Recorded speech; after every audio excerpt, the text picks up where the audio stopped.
Hello everyone. Faithful Amanda Splatts does legal flavor. Don't worry, I wasn't muted.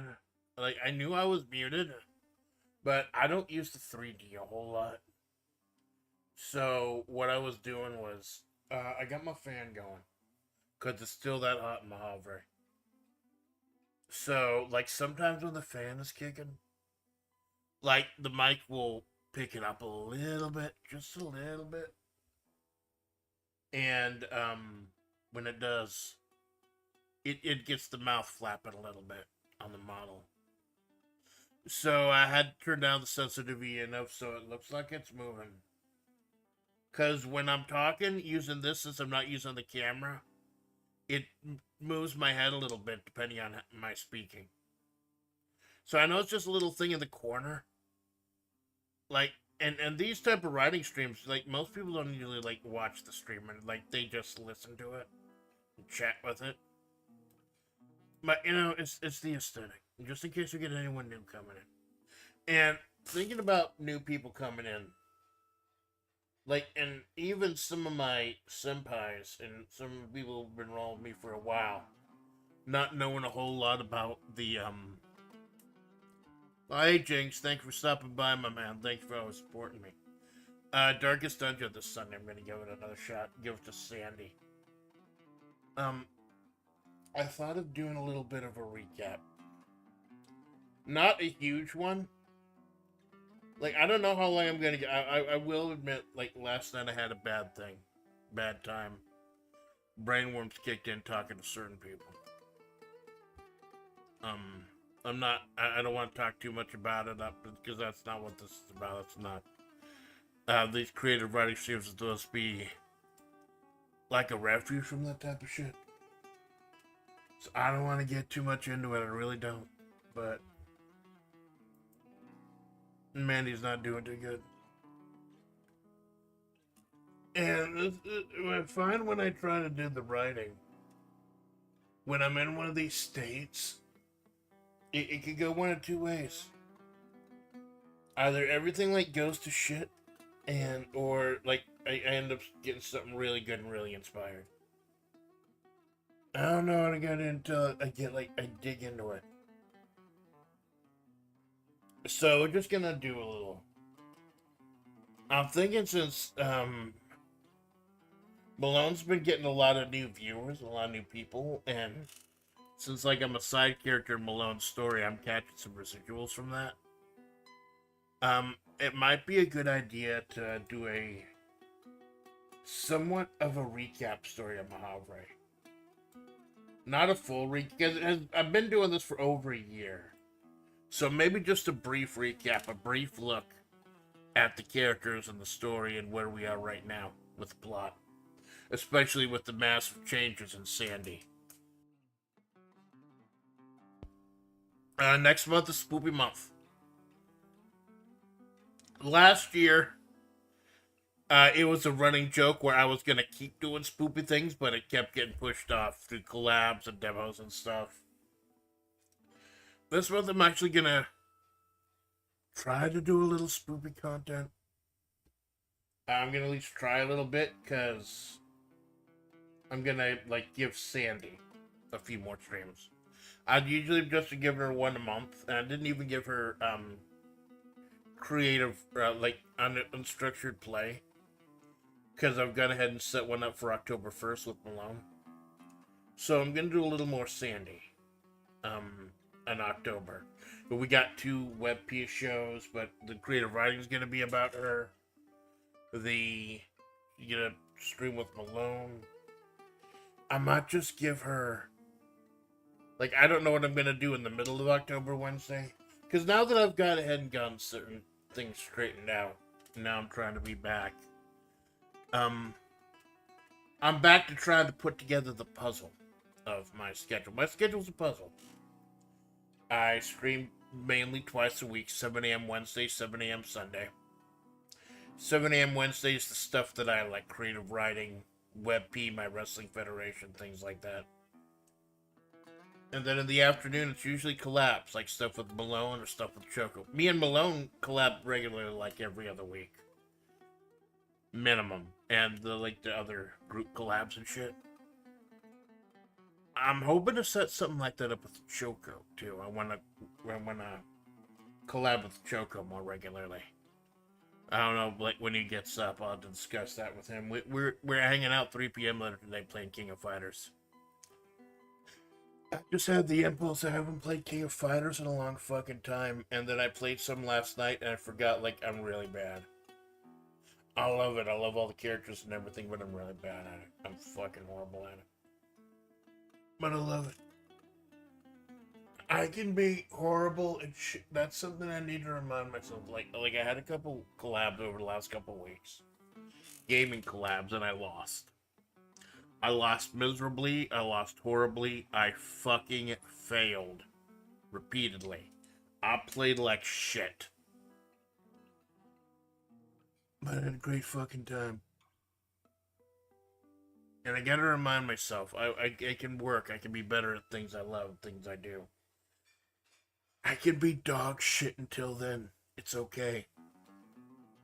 I can be dog shit at the things I love and still love them while I'm trying to improve on them. Or just enjoy them for what they are. I don't think outside of Neo Turf Masters there's been a game where I've been able to like consistently be good competing against people. And I'm still learning that too.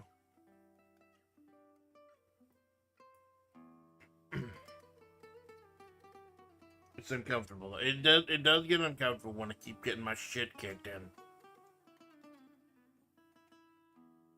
But man, I'd rather that than people try to like coddle me and like try to lose on purpose. Because I know there's been at least one instance where somebody actually tried to throw just to make me feel better, and like I don't want that shit. I know. I'd rather lose because I wasn't good enough than win because someone else threw. To be 100% honest.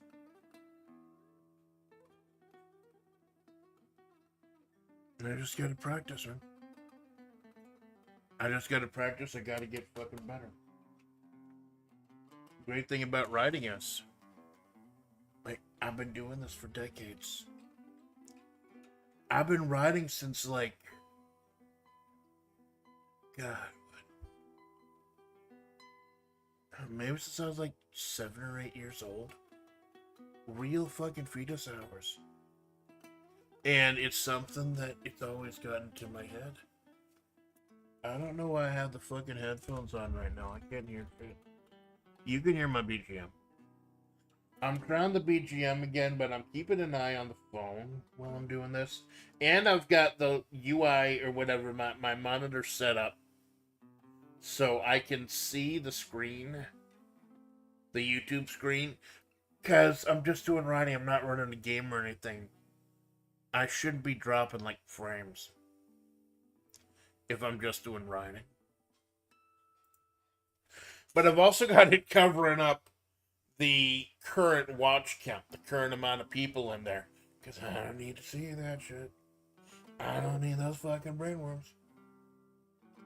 Because I know I fell off. Like, my biggest show ever, the top 2 shows on my channel, Fire Pro Wrestling, kind of saved the fucking channel. WebP saved this channel. I know I've fallen the fuck off there too. But everyone falls off, man. The dew is off the lily.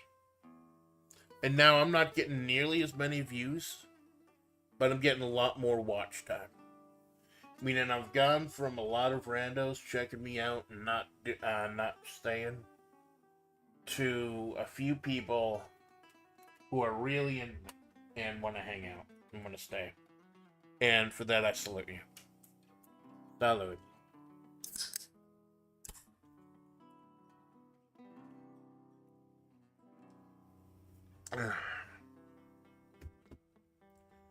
But I always got to be thinking about growth, too. Bringing in new people. If just to replace the ones that die. Because I'm sure, like, statistically, at least one person who's watched me, it's, like, dead now. It's sad to think about it. It is. Sometimes people just die on the internet. Yes, I think that's one of the reasons I keep my laptop and shit open. Um, because like if something happens to me while I'm here alone, out in the middle of nowhere, on the other side of the state from my family, like I want y'all to know what happened. Can't guarantee, but I want y'all to know what happened. So no one has to worry. And I don't want y'all to worry about me. God, that sounds fucking depressing. Like, I'm not thinking about end heroing or anything. No, holy shit, no. So much shit has happened to me in my fucking life that if the world wants me, it's gonna have to take me, and it's gonna have to take me by the balls. I promise. But you know, sometimes you have like conversations with family or friends, people you think are friends, and you know, just things come up. I overthink things too much, and I think that helps with creative writing, but it doesn't help with the fucking brains. However, I find myself. Is fugue state right? The right word? Fused. I've heard that term. Fugue state.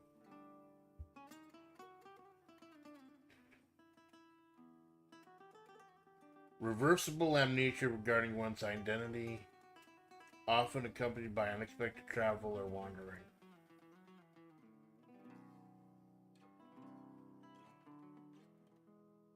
Dissociative view. Lose memory of their identity, personal history, family occupation, but assume new identity while traveling or wandering. Traveling is always personal, not confuse their days. So no, fugue state is not. Fugue state is not the proper word. What is the proper word? Groggy? What's the thing where it's like the state between sleep and waking up? Like that weird fucking thing in the middle between sleep and waking up. I find myself in that state and ideas pour forth. Like, I will pass out after work due to stress or whatever. Sometimes I'll miss Malone streams, and I'm sorry about that. But then, like, I'll pass out for like an hour or two. For whatever reason. Just sheer exhaustion and frustration. And when I open my eyes... Well, it's not the first thing. The first thing when I open my eyes is, Jesus Christ, what day is it? What time is it? Am I late for work? And then as soon as I check my phone and see that, no, it's just the evening, I nod it off. I'm like, wow. And then the fucking ideas pour forth. Or sometimes, like, first thing in the morning. If I don't have an alarm set, which is very rare. It was one of the super rare occasions where I just let myself wake up naturally. I have so many fucking ideas. Problem is translating them and getting them on paper, so to speak. Like with WebP, you may have noticed that I posted about WebP last night, an in-character promotion, notifying that there's not going to be a new Mamusume stable. There are a couple of problems with me. I was having making a roster. Last night I solved the problem after getting one of those dizzy states, staggered. I don't know what the fucking term that's gonna bug me till I figure it out.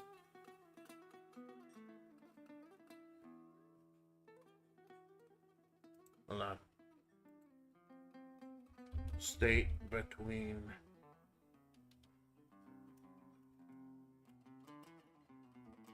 sleeping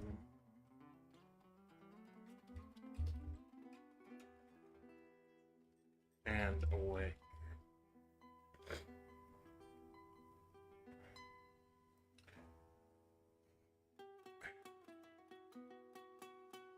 Hypnagogia. Hypnagogia. The transition from wakefulness to sleep. The threshold consciousness, borderland of sleep. Hypnagogia is marked by that's fucking. I don't like that word, but I also kind of like that word.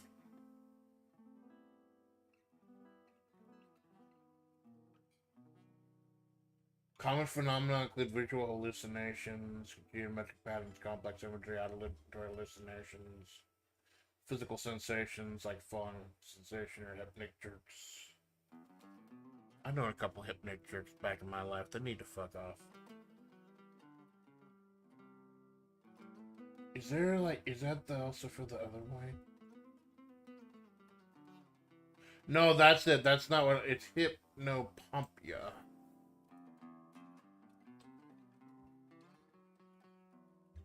Because it's when I wake up.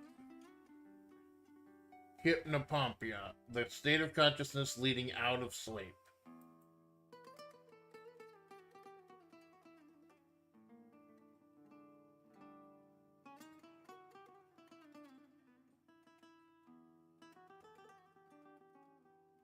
I think, yeah. That's when I feel the most great. Hey, Gonzaga versus Duke. Reckon your Final Four brackets. No, it's not March. What the fuck?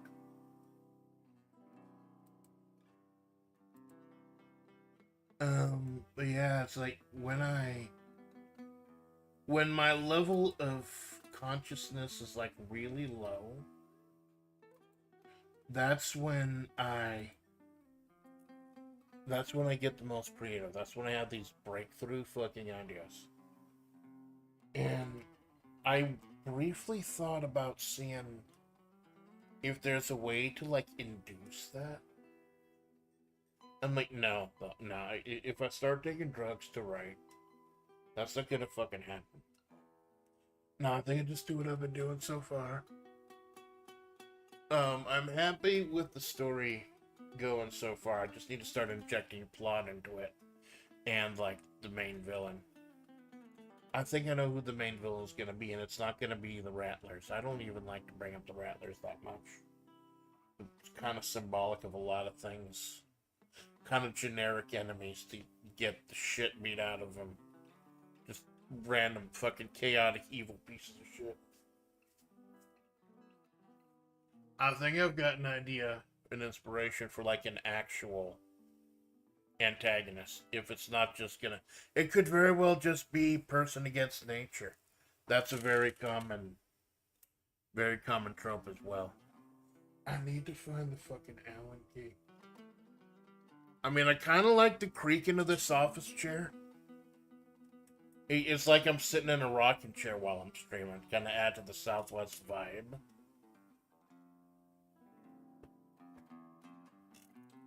It's nice, but shit, I need to tighten it up for like reporting and shit. Because this is a new chair. I don't think I tightened all the screws properly, and that's why it's creaking when I lay back. Fuck, I almost entered one of those Gonzaga states. It's not been a good night. But like, I thought of doing a little yap just in case anyone stops by or not. I got the old I'm trying the background music again. I don't know if it's gonna fuck up and content ID it or not. I got my phone charged, and I got it going right now just to keep an eye out. Just like with all my writing streams, I don't know how long we're gonna go today. Because if there's anything at all, that I don't want to rush, that I don't want to put a specific timer on, it's creative writing. That's the one thing I don't want to rush. But I do have a collab at 3 o'clock today with Choco Minato. We'll be playing King of Fighters. 98 UM and 02 UM.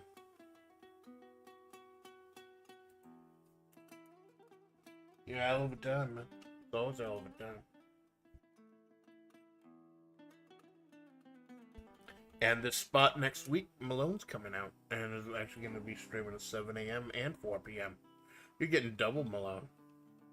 You're getting more Malone than you can handle.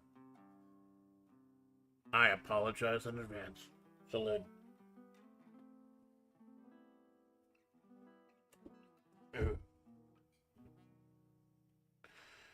A little Irish cream monster coffee this morning to keep me going.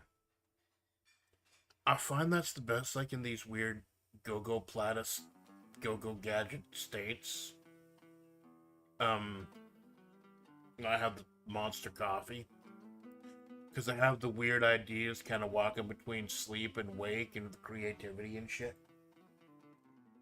And then the monster kicks in and I can actually fucking do something and write something down. Get something jotted down while it's still fresh in what's left of my mind. And I don't have to do, like, drugs or anything. It's fucking great. Because I know the moment, like, I even looked at a drug, like, my heart would explode. Don't do drugs, kids. Please. I've seen what it does to people. Alright? Don't do drugs, alright?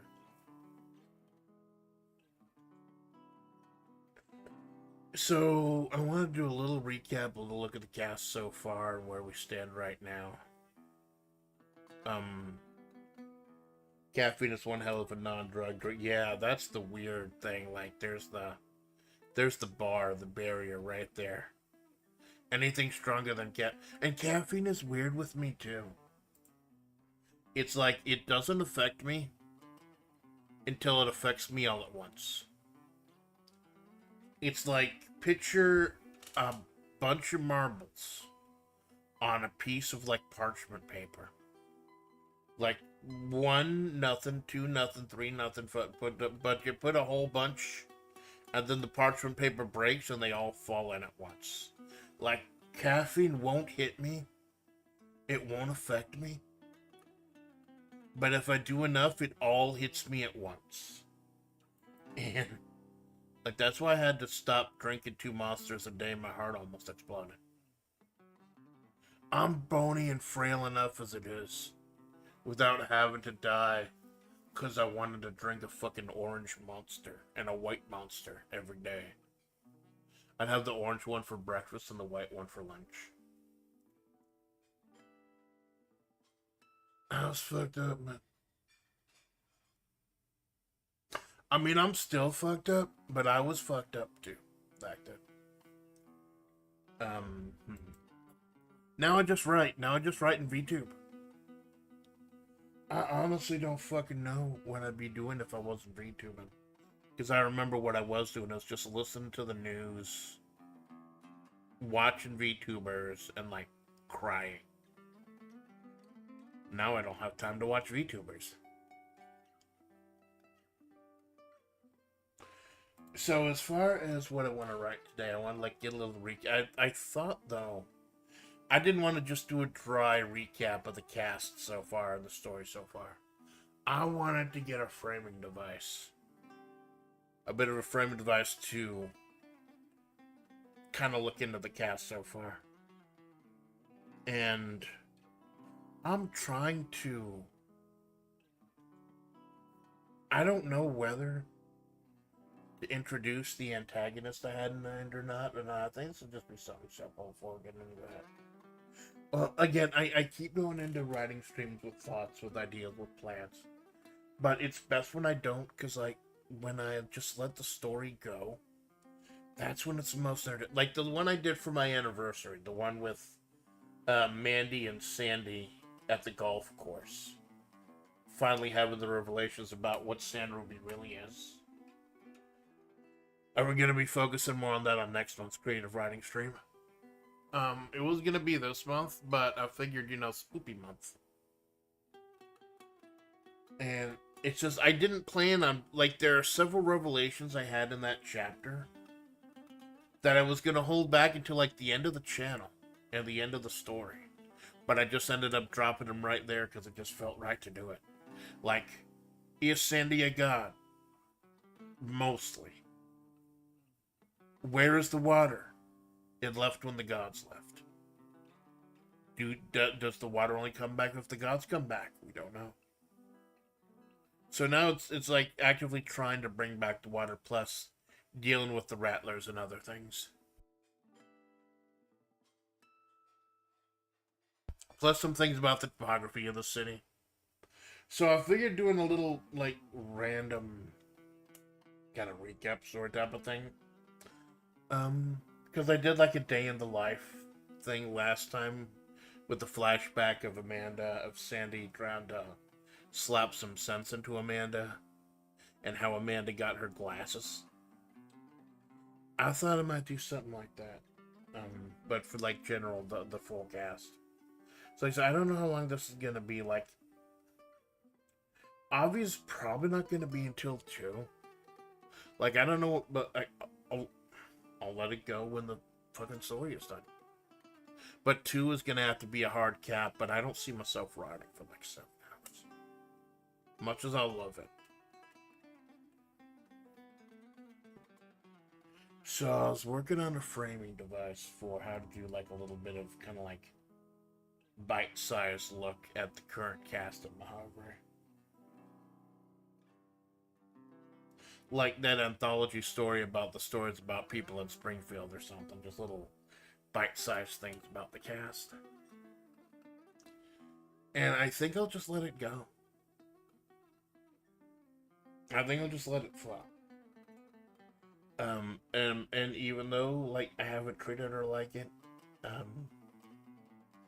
protagonist is Amanda, so I think we should start with Amanda. And I gotta start with a good sentence.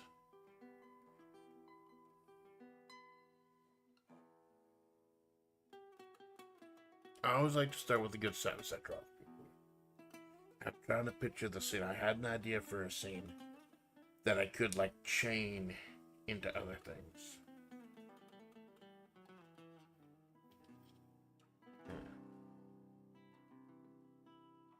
Listen, I gotta keep talking a little bit here and there because I think maybe me not talking for long periods might be what's content IDing my royalty-free BGM. But again, I'm gonna keep an eye on the screen and see how it goes. So the antagonist, Juliet Romero, the femboy glowy from the military, was supposed to be the antagonist. Now I think he's just an antagonist. The one with the military. I have a better idea for the antagonist. I just need to, like, do some art generation and a little bit of kind of mastering how he would clash with Amanda. Or she, or it, would clash with Amanda. Because Majavre's been tainted by Eldritch.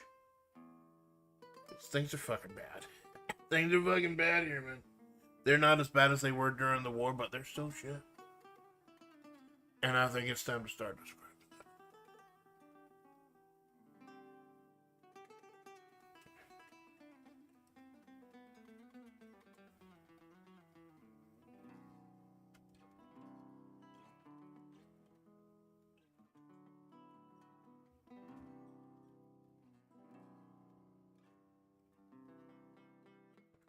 Let me do the math here.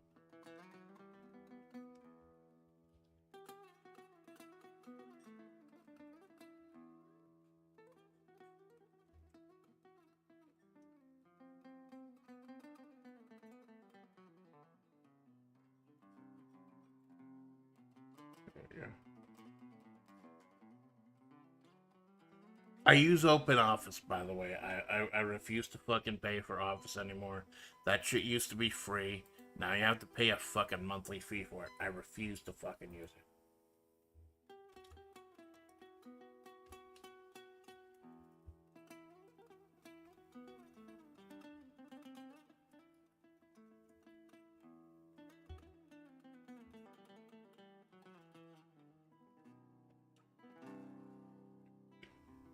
That's a meme I've been using on my channel. If you're nasty.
Now, when I, like, the way my setup is, I know you can hear me type.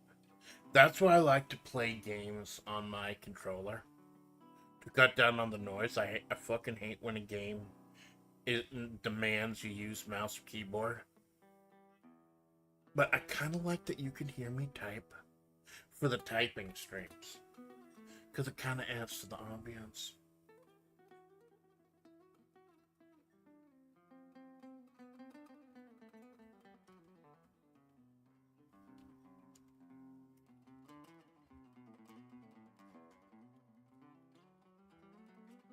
You ever fucking think about that? AC, air conditioning, like, there's a lot of places on the earth human beings aren't supposed to fucking be. Really not. But we got air conditioning now, so we can go there. Like, nothing's supposed to be in Majavre right now. We got AC, so we're moving the fucking 120 degrees Fahrenheit, 48.9 Celsius if you're nasty, in Majavre. And the pool outside the ramshackle Motel California have been drained in order to repair the liner and do leak detection. So Amanda had, as usual, hunkered down in the motel room, enjoying the cardinal sin of air conditioning that made places like Majavre somewhat hospitable in the first place.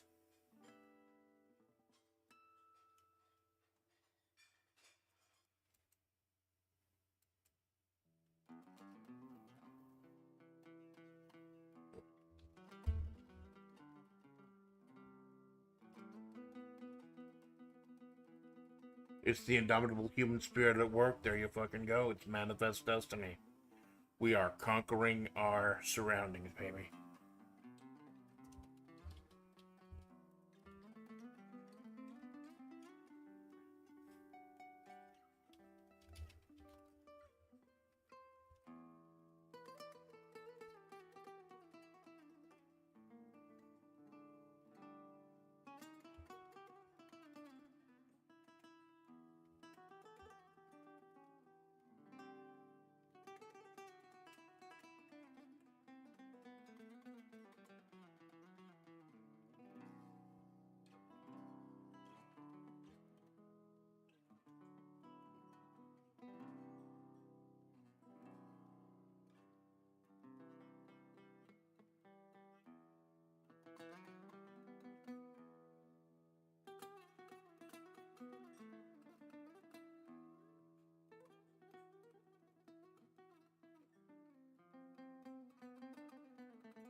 The bony, mostly androgynous Archer woman laid on her bed topless, catching her breath. This who'd be watching, right? She lived alone, made sure to put a folded up piece of Pepsi 24-pack cardboard box over the laptop's camera. Just in case. That's literally what I do. I got I got a small piece of cardboard that I tore off of a 24 pack. And I folded it up and I put it, because I don't want to put tape on there, because I do want to use the camera. But, and it's fucking saved my ass. Like, one time it would have caught my face if I hadn't had it on here when I was doing something. So, it fucking worked. Modern problems require modern solutions. Just in case.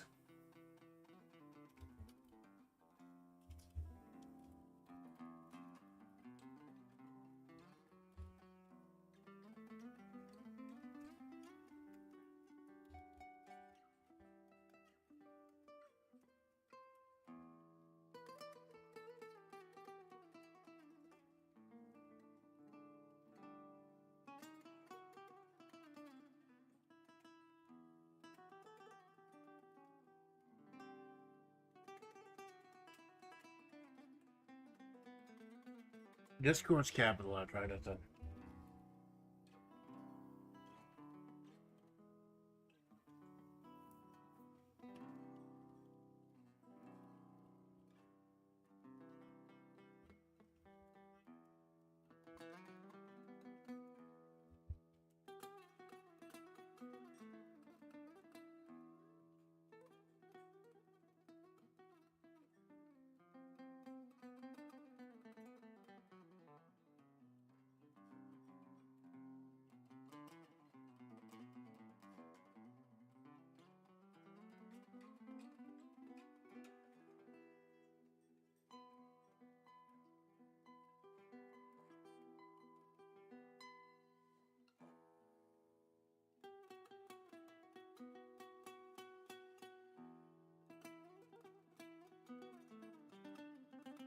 Boney mostly androgynous roadkill woman laid on her bed topless, catching her breath.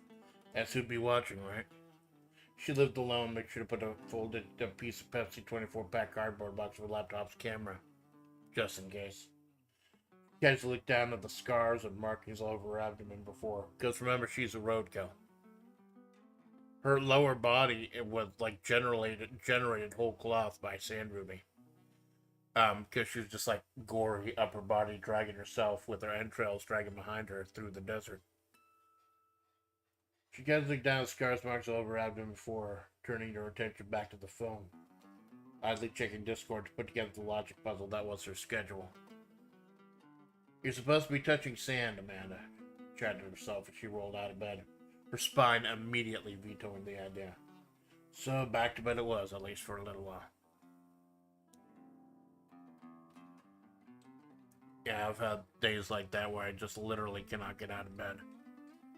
I've had to call into work before then, back when I was working at the actual physical salt mines and doing the actual physical salt mining. Before I moved up into like admin. And now I just do like the logistics and shit. And the paperwork and shit. Touching sand, yeah. It's Majavre, man. I think the only real grass in this city is AstroTurf at the Majavre County Fairgrounds.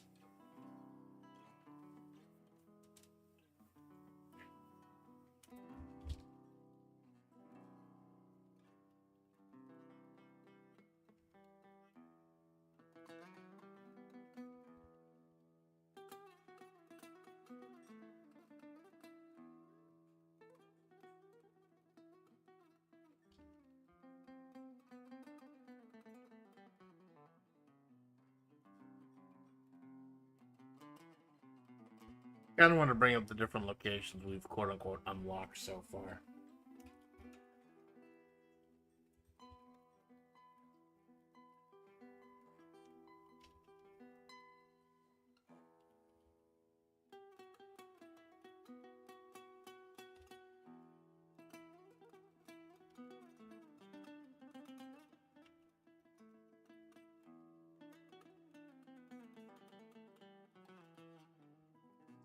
I don't know if you'll notice, we're going back to the Majavre County Fairgrounds like in November for the Real Folk Blues for WebP. So we'll be coming back to Majavre after our big old world tour of the Budokan and Rome and Black Mesa and Tracing Academy. We're coming home, motherfucker.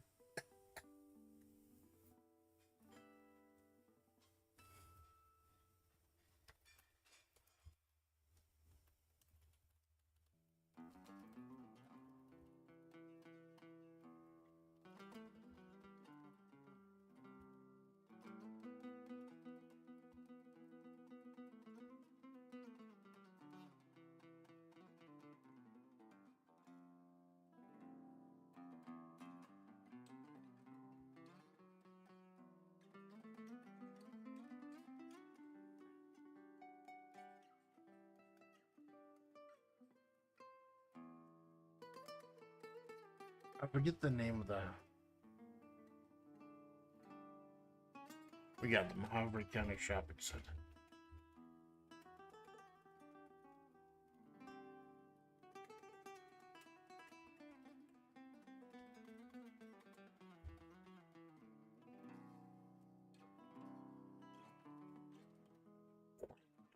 It's quaint.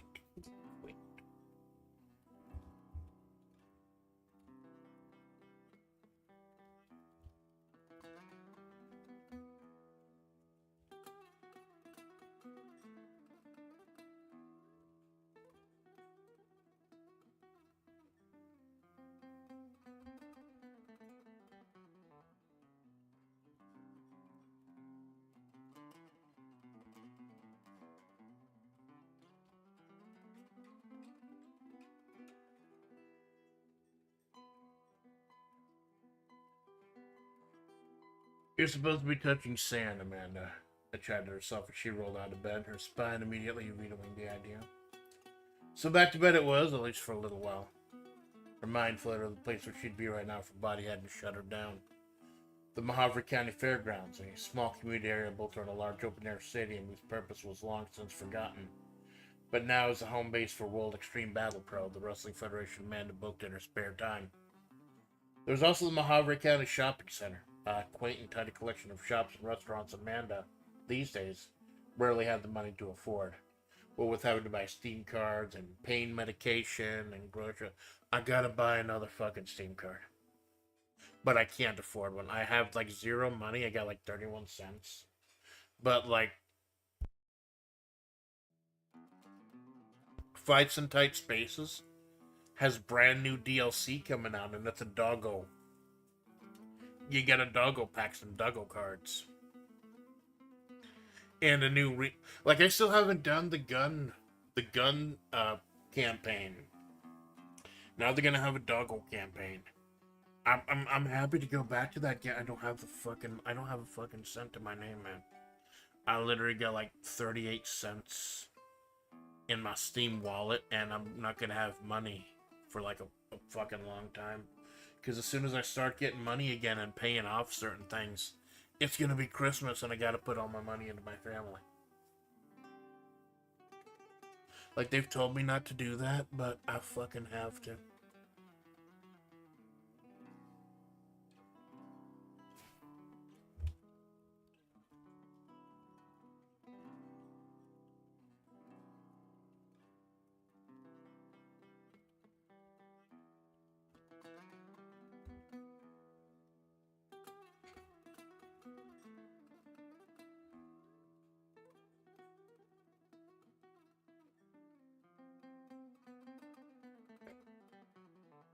Sodega, that's one of the only things I kept that come out of Desert Chronicle.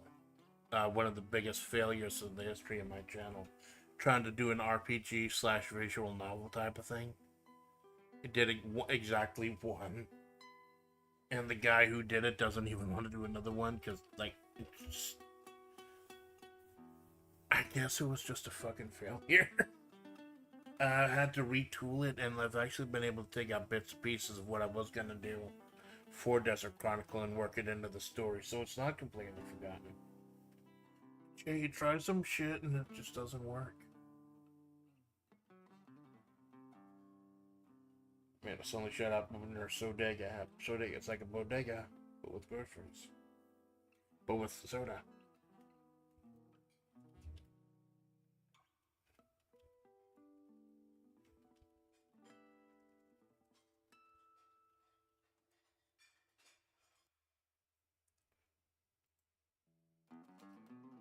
Hypnagogia. Pump. Yeah, hypnagogia is when you're going to sleep.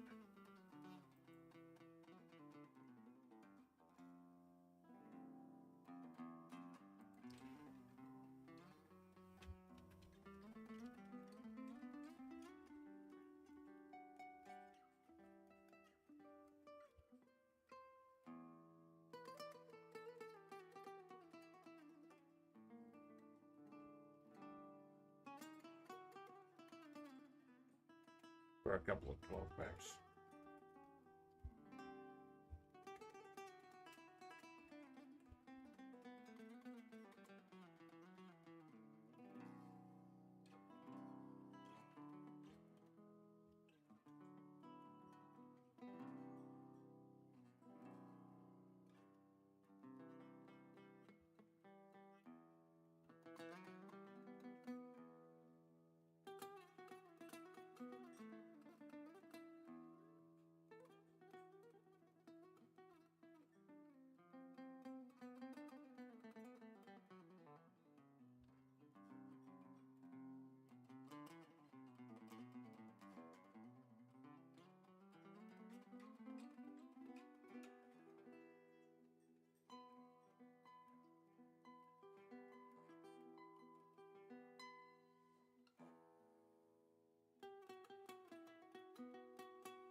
Yeah, I think it's supposed to be fall right now, isn't it? Like, technically it's supposed to be fall, like we have the solstice or something. Some, like, druid stuff. Groceries. Amanda suddenly shut up, opening her Sodega app. Sodega, it's like a bodega, but with soda. And she'd in a hypergogic. I like that term, hypergogic. I fucking have to remember that. In a hypergogic placed an order for a couple of 12 packs of sugar-free libation that had helped keep her from drinking anything harder. Although the occasional Jack and Coke still crossed her lips. Because they sold those too. Now the order would be at her door any minute, and she could very well be seen at the door with what could pass for her tits hanging out. Could she? Because she's supposed to be androgynous. She threw on the cleanest nondescript gray tank. By the way, like, as a writer, I just want to tell you, like, I don't mind if you use he, him for the writer behind Amanda, she, her for the Amanda herself, or them, they, because I actually control several characters on this channel. I don't care about the pronouns. Just don't be a fucking cock about it, alright? Just be cool about it, alright? Read the rules.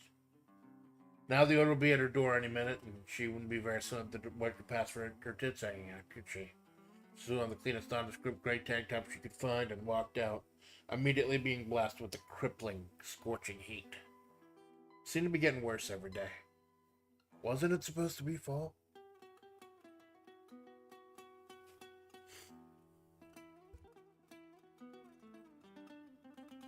Yeah, it's room 21 because blackjack. Yeah, I'll put that because blackjack.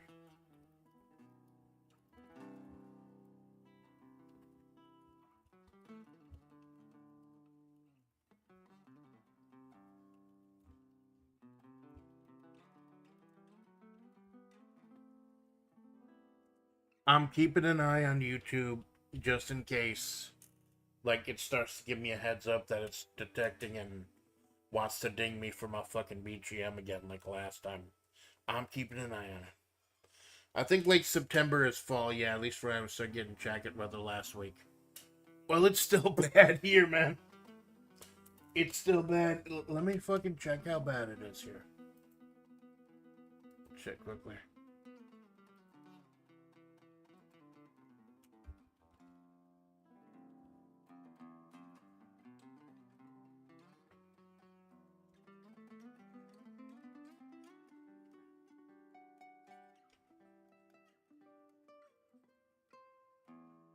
Yeah, it's 82 degrees here right now. 28 degrees Celsius. At 8 in the morning. It's already over 80 degrees. It's not horrible, but it's still not good. It's gonna get real fucking bad in a few hours.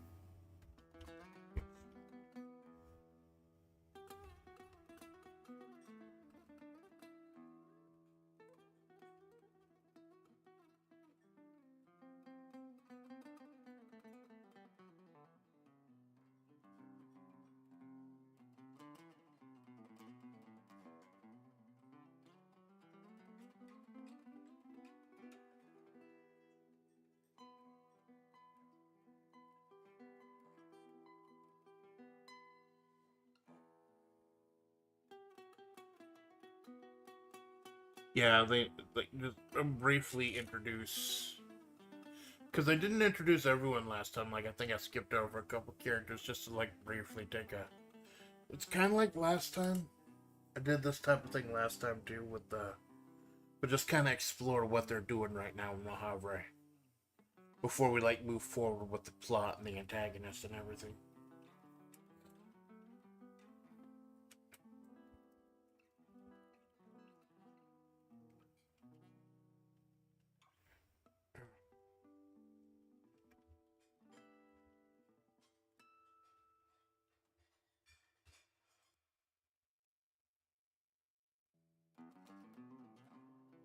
I think that's the right way to spell it.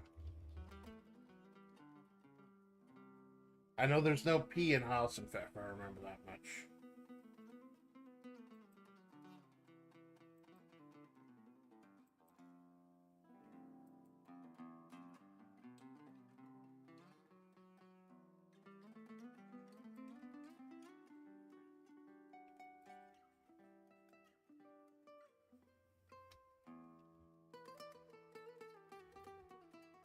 I usually don't spell check shit until I'm done. Yeah, house if I spelled it right. It's rabbit stew.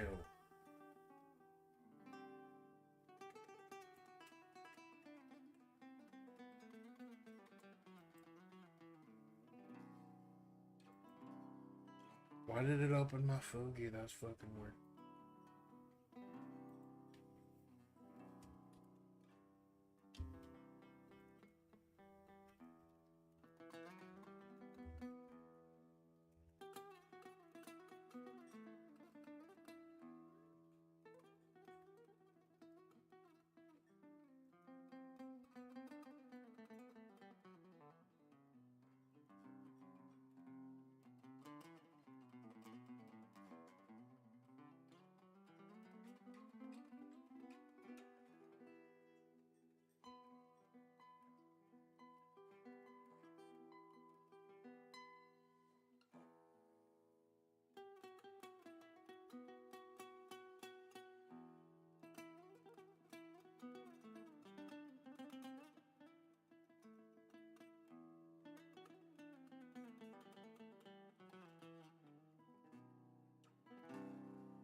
Yeah, she's a legamorph. Bunny girl. She's a proud legamorphic American. Ooh.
Room 21, because blackjack.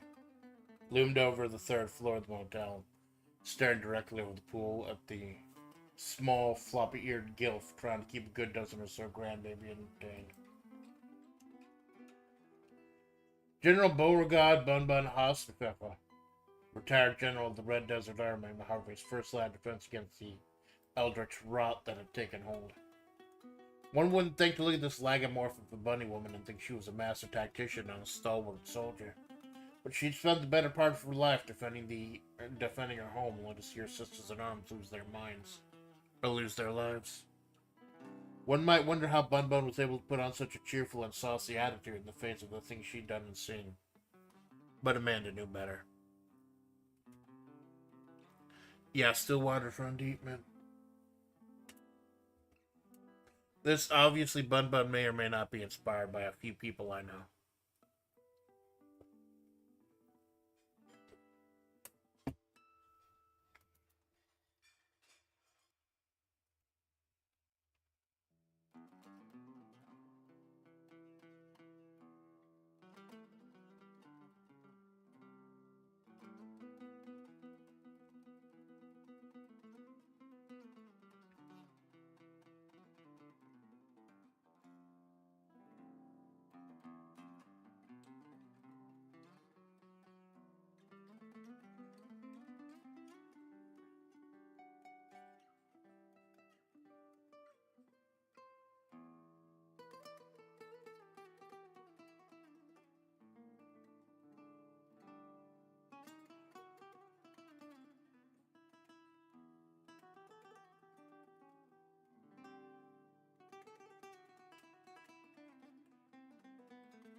One of those bunny-eared grandbabies turned their attention to the roadkill stepping out of the motel room, a 6'6" bony ghoul of a woman, and pointed up, shouting, "Grandma, look, there's a giant!"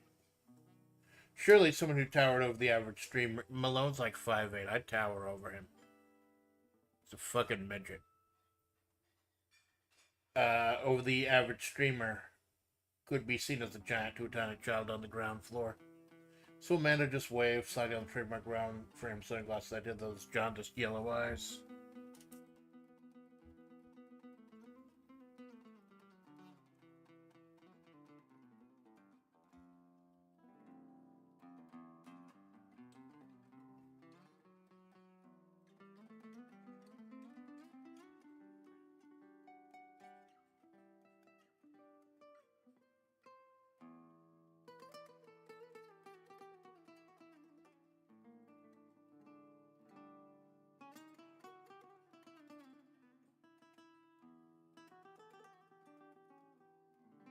Here's how bad it is when I'm switching over, like, needed to switch over stuff on the video and stuff.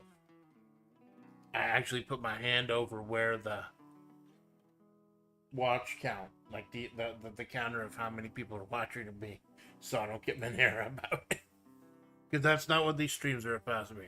Creative writing, WebP, not creative writing and collabs. Those are the two things that are not supposed to be about views or clicks or things like that. It's just supposed to be about me getting my yayas out, as it were.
One of those bunny-eared grandbabies turned there to, and fished out a palm-sized notebook and pen out of her pocket, sitting atop the steps. Ever the struggling writer, Amanda knew she could just record something into her phone or type it in. But there was something cathartic about channeling your thoughts and ideas through a pad and paper and trying to decipher your own garbage handwriting later.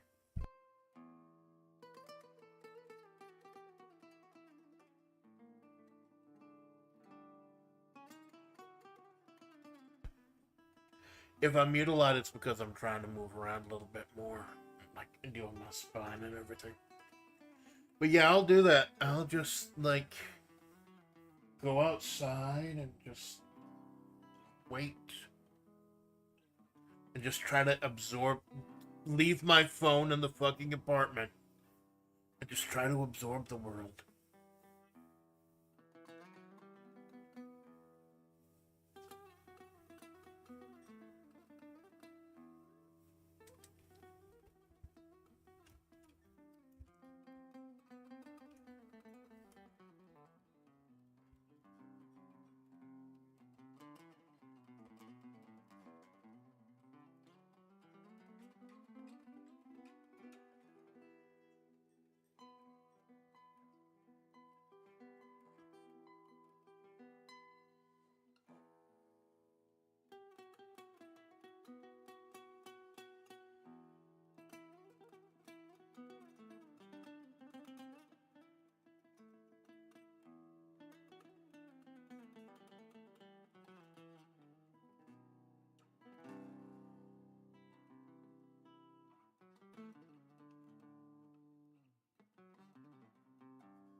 Hey, Amanda, the old general shouted up. You waiting for an order? I can holler when the fella gets here. It's fine. It's fine, Bun Bun. Amanda stopped herself, remembering that recently, after 15 plus years of General Bun Bun, found her patched up, still breathing corpse after San Ruby had done whatever she did that kept Amanda alive. She didn't want to be referred to as General anymore. Amanda didn't bother to ask why. But she had a feeling it had to do with her old colleagues in the Red Desert Army who now shambled around hopelessly on the edge of town, worshipping the darkness.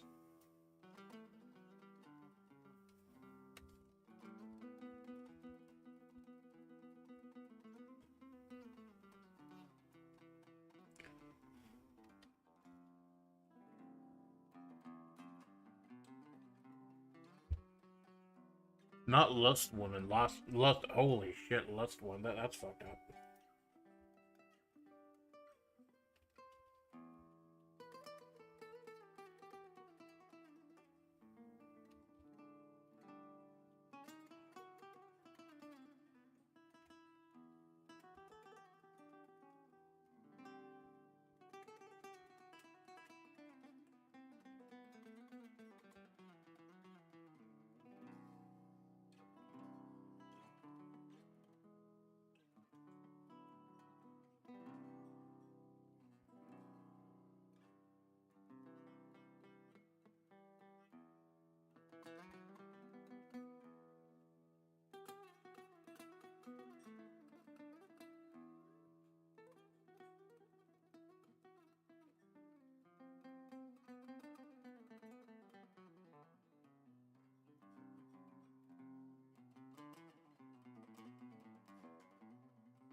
Gotta get some computer duster.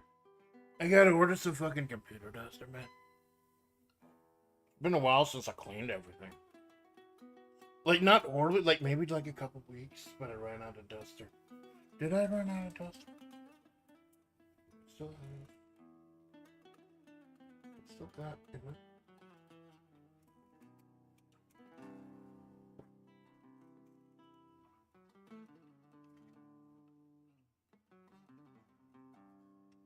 Does it still have?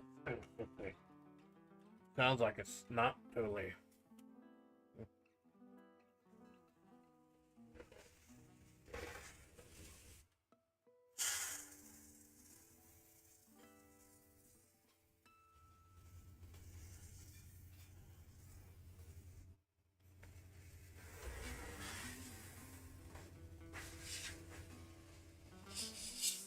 Well, I guess that's enough. Had enough for like a couple bursts, and now the bottom of the can is freezing cold. I noticed the hair, like a small, tiny hair sticking out of the W key, and I'm like, yeah, maybe I need to spray this off a little bit. Now we're good. We're good now.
Hmm.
It's fine. It's fine, Bun Bun. Amanda stopped herself.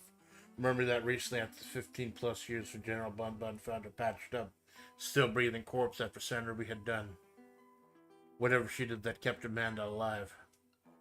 Check out When Amanda Met Sandra Ruby for that. I actually go into detail on what happened that night. She didn't want to be referred to as General anymore. Amanda didn't bother to ask why, but she had a feeling to do with her old colleagues in the Red Desert Army, who shambled around hopelessly on the edge of town, worshipping the darkness. Those on the edge of town, an eldritch cult of lost women. Edge of town. An eldritch cult of lost women in tattered black dresses, mindlessly and erroneously following Sandra Ruby, sensing the rot within her. This is one of the reasons I like to read the full story at the end. Not just because for anyone who wants to check the VOD and just skip all this and just get right to the story, but also to check my own self to see if everything gels properly. Sensing the rot within her without being able to comprehend that Sandra herself would like nothing more than either purify this place or nuke it out of existence. Say, are those Rick's kids? These two are Rick's, these three are Kyle's, and the rest are Koopa's. Bun Bun replies, vaguely motioning to the scamps crowding around her. Pete's got the weekend off. The pool's still under repair. I'm taking the kids downtown. Keep an eye for the packages, would you, Amanda? Sure thing, Amanda replied, saluting Bun Bun without thinking. She frowned, but herded her grandchildren in a wood-paddled SUV built for six and barreled off, leaving Amanda once again with her thoughts and the killing heat. So there's Bun Bun. I gotta do another Bun Bun stream if I can find a good game. I gotta do another. I know what the next Juliet Romero stream is gonna be. It's like Spirit City Lo-Fi Sessions has a new DLC, and once I have the money, I'm fucking broke. There's so many good DLC for all the games I love. So much new stuff. But I can't fucking afford it.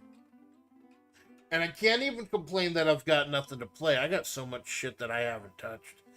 Choco recently bought me Capcom's Stadium Arcade 1 and 2, which is just like a massive collection of ROMs. It's really nice presentation. It looks really cool. And some really good shit. So I can't complain because I'm a fucking wagey and I have to have my priorities, right? There's so much cool shit I'm gonna miss out on, but hey. At least I'll be able to pay my fucking rent.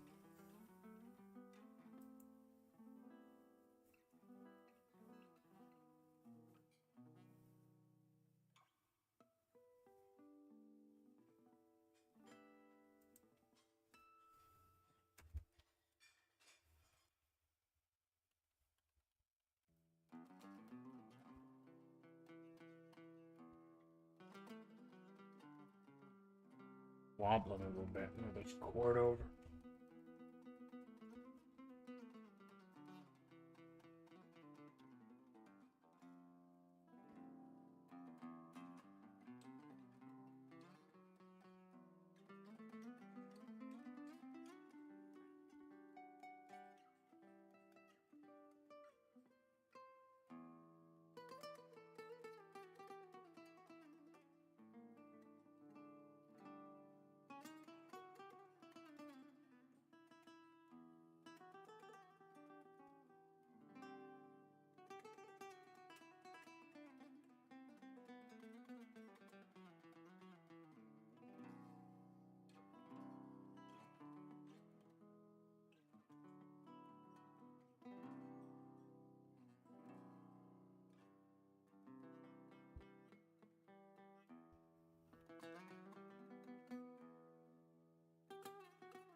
I'm trying to think of like one narrative thread where I can touch on all the characters in just like one go.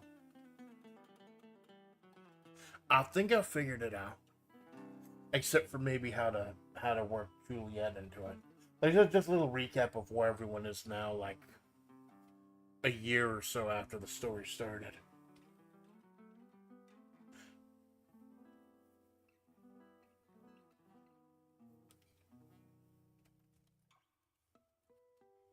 I think I'll go ahead and fit Juliet in here. We detected audio and stream blind use. Stream may be temporarily blocked. Fuck, it's picking up the... It's picking up the fucking BGM. Fucking hell.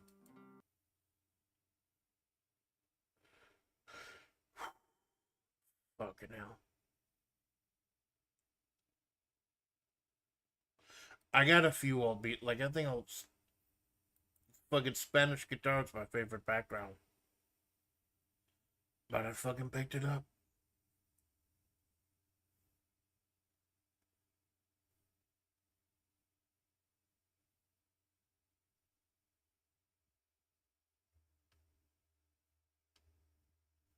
I don't know why it fucking does that. I'll have to look into, like, Pixabay.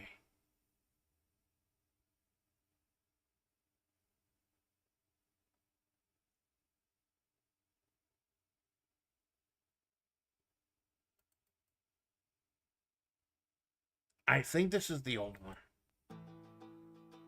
Let me listen quickly. I think this is my old background music. Let me pull it up just quickly. We copyright a song. Yeah, I'll have to, but the thing is, afterwards, when I check, like, the copyright strike is gone. It's audio properties. Old BGM.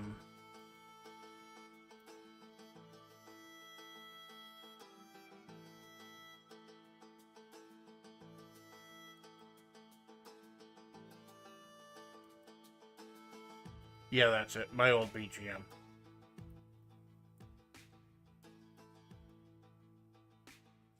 Warning, heads up. We've detected audio stream belonging to some... Picking that up too, maybe. Or maybe it's just because I just changed it.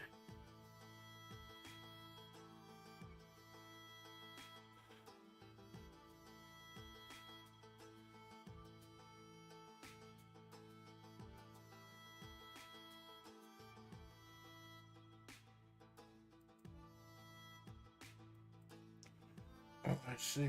Let's see if it changes.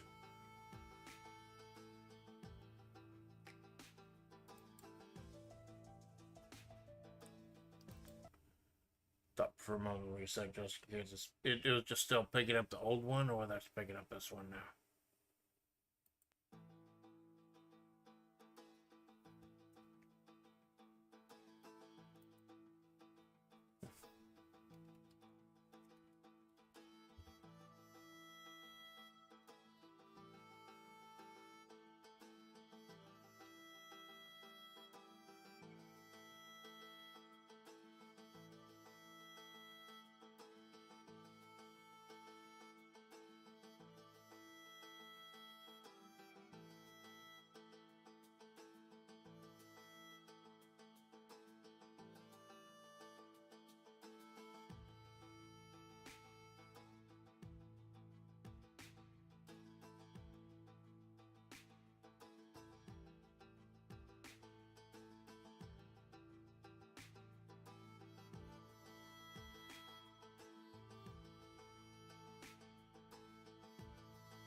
Is there a place where I can break up this paragraph?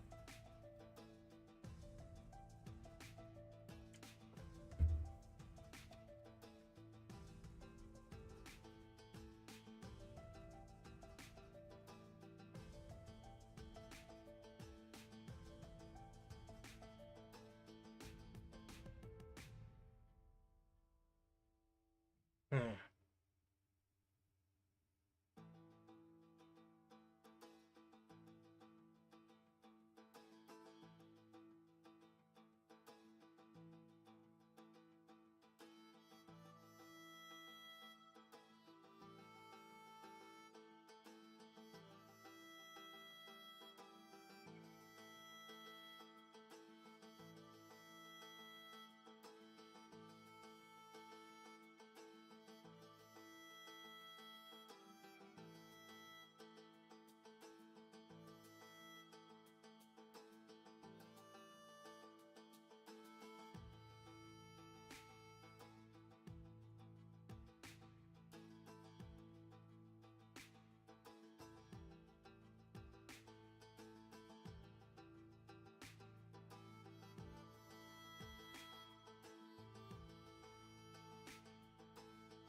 She frowned, but heard her grandchildren were wood-paneled SUV built for six and barreled off, leaving Amanda once again with her thoughts of the killing heat.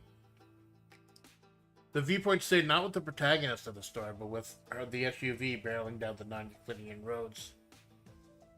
This place was infected by an eldritch taint due to a war long ago that only ended with both the RDA and the American military joining forces. Military joining forces. It left its mark in many ways. The roads were infected, twisted with strange angles. It was easy to get lost in its geometry if you didn't have a guide. Luckily, the American military still had a presence here, and its main presence was to manage a radio station called Radio Free Majavre, a lo-fi station that also sent out coded navigational signals. As Bun Bun turned on the station, it immediately muted the music, throwing out some Leonard Skinner and trying to goad her grandkids into singing along. She's a good southern gal. The one responsible for managing the station found himself out in the blazing heat in full camo fatigues, jogging down one of those roads, soft brown curls matted to what passed for his face.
I thought it'd be cool if it be instead of the city of Majavre or the town of Majavre, it's Majavre County.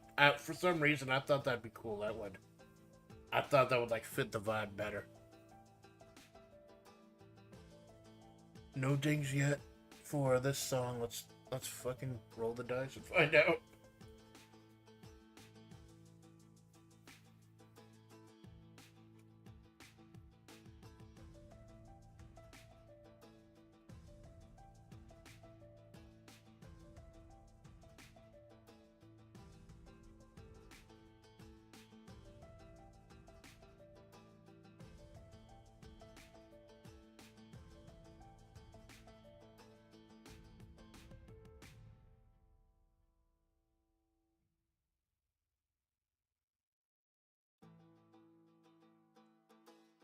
I think I fucked up.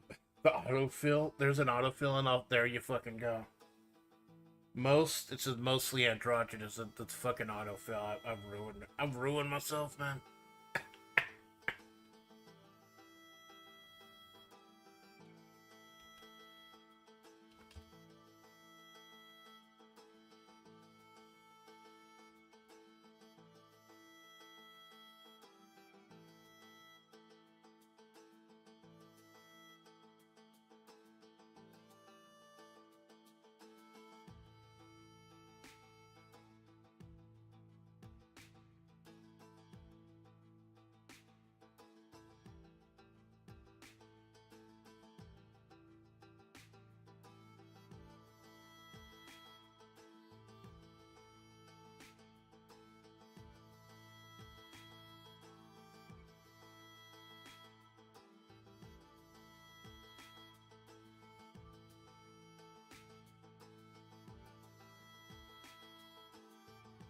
Juliet Romero was an enigma, and it wasn't just the fact that regardless of what he was wearing, regardless of how plainly you could see his face, you couldn't understand it. You couldn't remember his expression. His face always seemed to be in shadow. But that wasn't all that was disturbing about the femboy glowy in charge of making sure commerce continued to run in this county.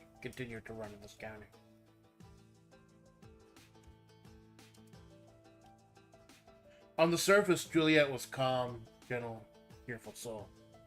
But that soul was more rotted than most. Juliet having been on the front lines himself. Getting to know Juliet, you saw he was a bit too inquisitive, too chummy, too interested in you, while only giving the vaguest details about his own life. There's a reason for that, and it's not what you think it's going to be, but I don't know how I'll be able to detail that unless it's like something to do with Bon Bon.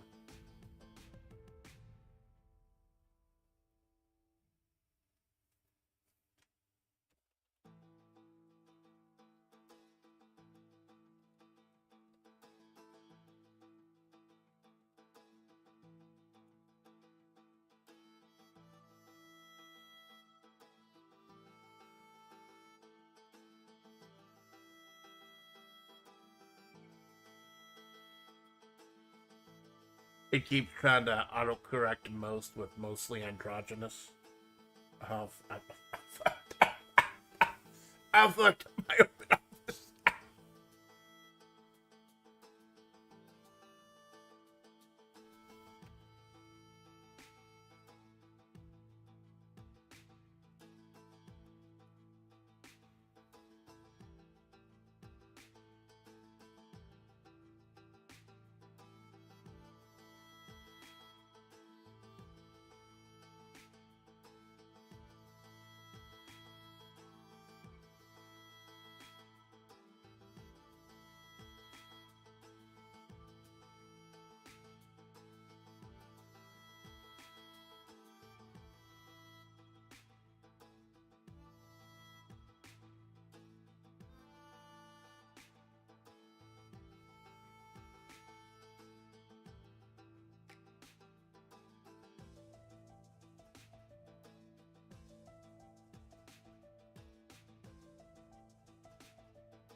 I keep remembering I got to keep him instead of her.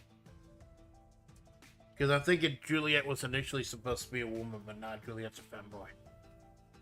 Thank you to Jawoon for fucking influencing things.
I'm sorry, I know sometimes, like, when I get cooking, I don't talk a lot and I just type.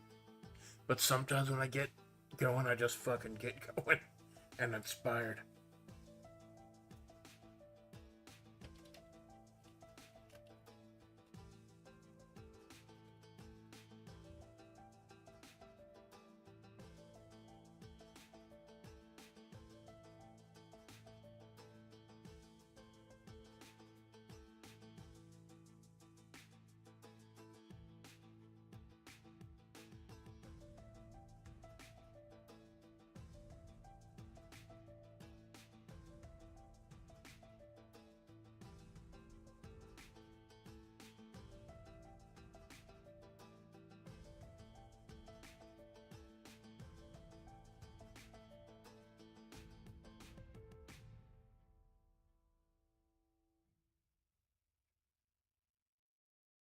As Bun Bun turned on the station and immediately muted the music, throwing Oscar under Skinner and trying to get go to grandkids into singing along. The one responsible for managing that station found himself out in the blazing heat in full camo fatigue, jogging down one of those roads, soft brown curls matted to what passed for his face. Because if you've ever seen images of Juliet Romero, and I've described this in her previous appearances, his face is always covered in shadow. Even if it's like it always is. You can't remember what he looks like.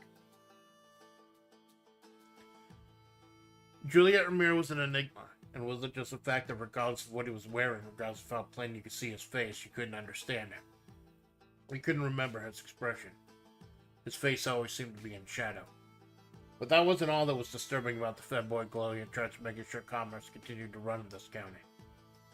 On the surface, Juliet was a calm, gentle, cheerful soul, but that soul was more rotted than most, Juliet having been on the front lines himself. Getting to know Juliet, and you saw that he was a bit too inquisitive, too chummy, too interested in you while not giving the vaguest details about his own life. There wasn't a lot of there behind the girly feminine facade. There was a reason for that, but most people couldn't comprehend it. That's actually a common Lovecraftian trope, like, just not being able to get it. Like, you can't wrap your fucking brain around it. As it was, the glowy femboy reached into his oversized backpack, pulling out both his water and his phone. His voice, lilting as it was on the radio, was cold and stern when he wasn't trying to impress or cajole someone. "Don't tell me I'm losing my funding," Juliet said, knowing full well the military had bugged everything and was keeping tabs on him. "If Radio Free Majavre shuts down, all commerce in this county shuts down. I'm doing my job. I'll be your good little spokes bitch. All I ask is you find that beautiful monstrosity. Understood?" Without waiting for an answer, Juliet shut his phone off, sliding it down to unpack and making sure to jostle around in a very hard-to-reach position, dropping it down the side like an eye block in Tetris. He poured the water down his face, the cold water cascading down, shadows hiding his visage, even here in the middle of the day. She's here, Juliet thought. She's here, and she's uninfected. And she's fucking beautiful. And I deserve to have her. If you remember the last time we saw Juliet, you'll know who she's talking about. And if you don't, you'll know soon enough. I do have to use the restroom, though. BRB.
I'm back.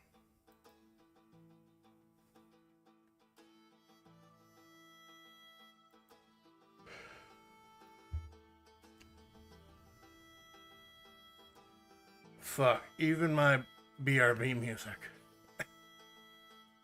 Jesus fucking Christ. Have they changed the algo for detecting... Welcome back, thank you, Jinx. Have they changed the fucking algo for detecting songs? Alright, keep an eye on it. I'll keep a fucking eye on it. I'm just trying to do some fucking writing. It's too much shit to fucking worry about. I'm just trying to be creative and it's killing the creativity.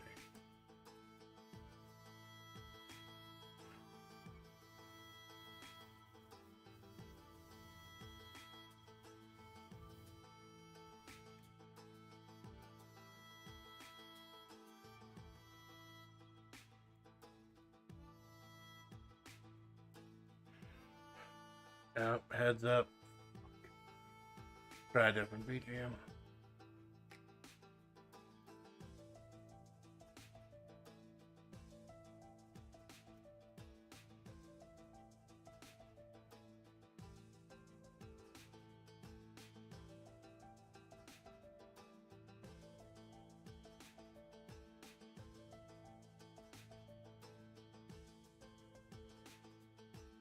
No, that's my intro music. I think.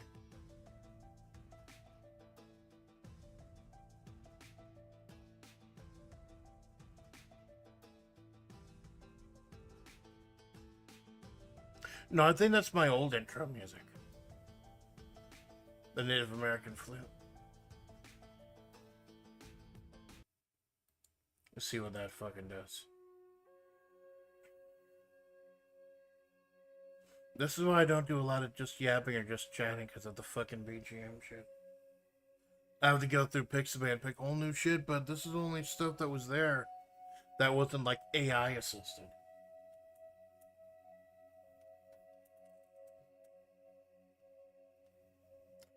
I swear, it's enough to gag a fucking maggot.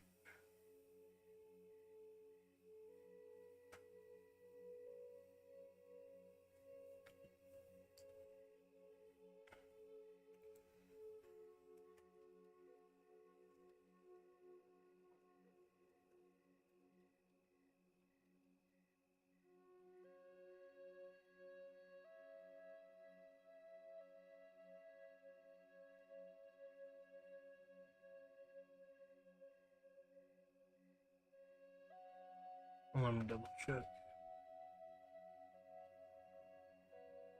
There's a way in OBS. You go to Advanced Audio Properties. That's something from monitor off to monitor and output.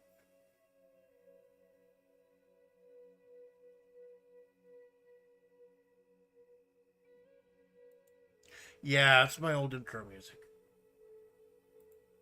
I use that for now. I don't like doing writing and stuff with nothing in the background. I want something. Because I know these writing streams can have like long, quiet parts.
Am I losing my... Don't tell him I'm losing my fucking... Juliet said, knowing full well the military had bugged everything and was keeping tabs on him. If Radio Free Majavre shuts down, all commerce in this coming county shuts down. I'll keep doing my job. I'll be your good little spokesbitch. All I ask is that you find that beautiful monstrosity. Understood? Without waiting for an answer, Juliet shut his phone off, sliding it back down to his back and making sure to jostle it around a little very hard to reach position, dropping it down the side like an eye block in Tetris. He poured the water down his face, the cold water cascading down the shadows, hiding in visage, even here in the middle of the day. She's here, Juliet thought. She's here, and she's uninfected. And she's fucking beautiful, and I deserve to have her. Stuffing his feelings down like a good little soldier, Juliet kept his march down that long, non-Euclidean desert road. Even if I die, he thought for the briefest moments, maybe it'll be okay, because I was able to lay my eyes on her. Her, as it were, was currently entertaining herself in a rock quarry, idly lifting the most towering boulders and gargantuan crags and holding them aloft like pebbles. A 700-pound mountain of muscle laughably wore Amanda's face, Alpha Splatts, who, unbeknownst to everyone but Keen, was actually Amanda from the future. Soon grew bored of trying to find something heavy enough to lift and hurl the monstrous stones away, saving the quarry workers a little time of creating a whole new spate of problems. She reached over what passed for shorts, over into what passed for shorts, reaching past her phone and pulling out an old memento. A small, well-worn, dog-eared, palm-sized notebook. Flipping through the text and reading it as best she could past those monstrous pectorals of hers.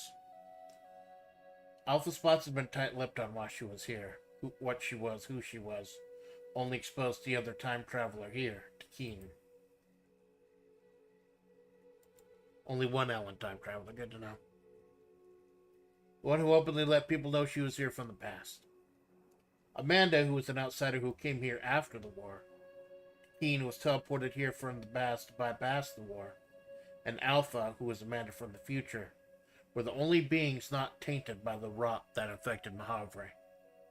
The past, the present, and future, all here in the here and now.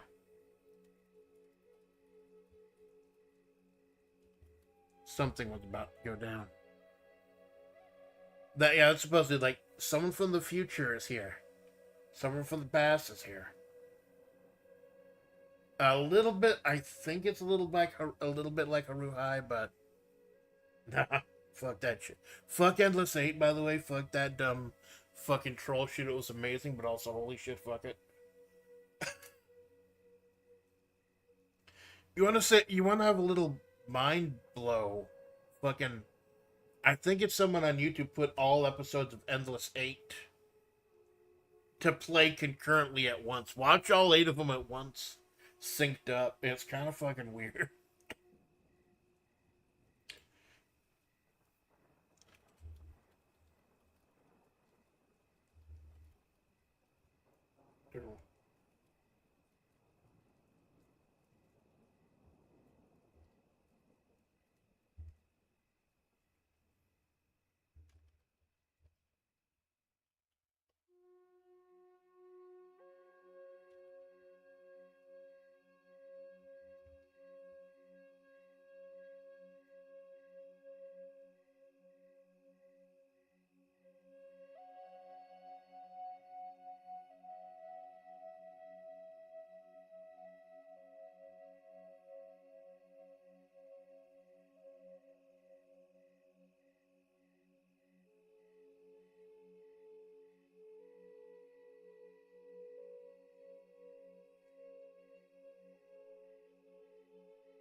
I thought I heard someone banging at the door for a moment.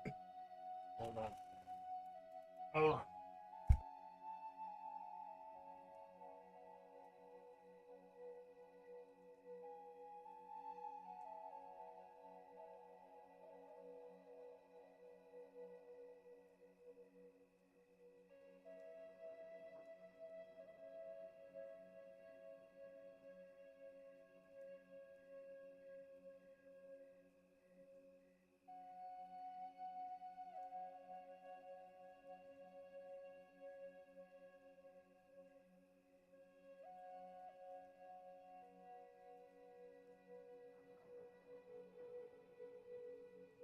A little paranoid.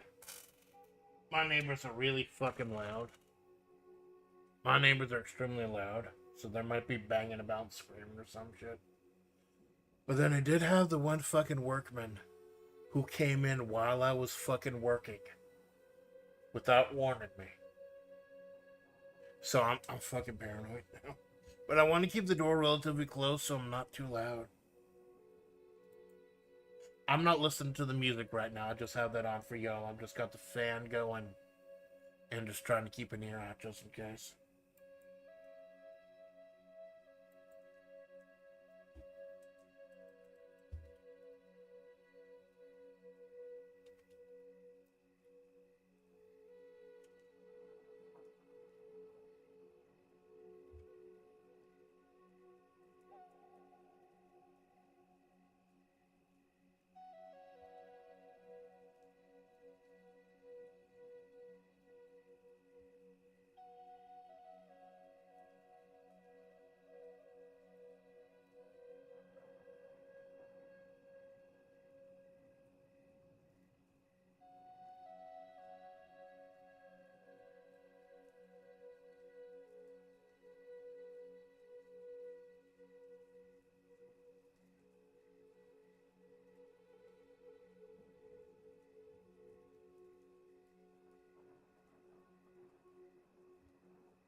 I don't like using time travel. I really don't. I think it's a weird fucking cheap thing. But it was a perfect way to explain who Alpha Splatts is. Alpha Splatts had been tight-lipped on why she was here, what she was, who she was, only exposed to the other time traveler here, Takeen, the one who openly let people know she was here from the past. Amanda, who was an outsider who came here after the war, Takeen, who was teleported here from the past to bypass the war, and Alpha, who was Amanda from the future, the only one who's not tainted by the rot that infected Majavre. The past, present, and future, all here in the now. Something was about to go down. Alpha, smart enough to keep her lip zipped lest she change the past, and needing to save that for a critical point, flipped through the old well-worn notebook that Amanda, back at the Motel California, was idly writing in, making sure this was the one marked with today's date and time. Nothing groundbreaking happened today, Alpha parsed by reading, just some potential boogie for Web P and a couple of songs Amanda was going to look up later. Alpha, looking past those shelf-like pics that she flicked a few times just for an amusement, pulled out her phone and pulled up one of those songs, listening to it at the exact moment her past self was humming the melody and trying to figure out the song she'd eventually write down in that very notebook. Time travel is weird. I haven't saved it. Go ahead and save. Save as.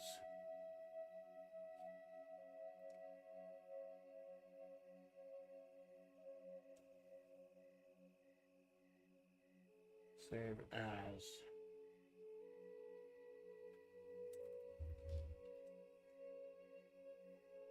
Yeah.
Big meaty men slapping meat. That's a wrestling term.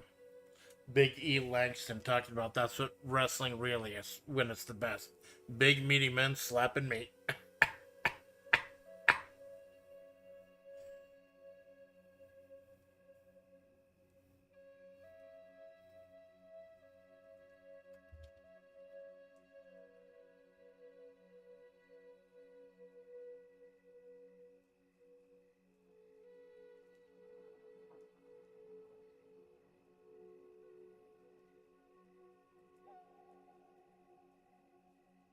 Now it's a question about like Takina's working with Amanda.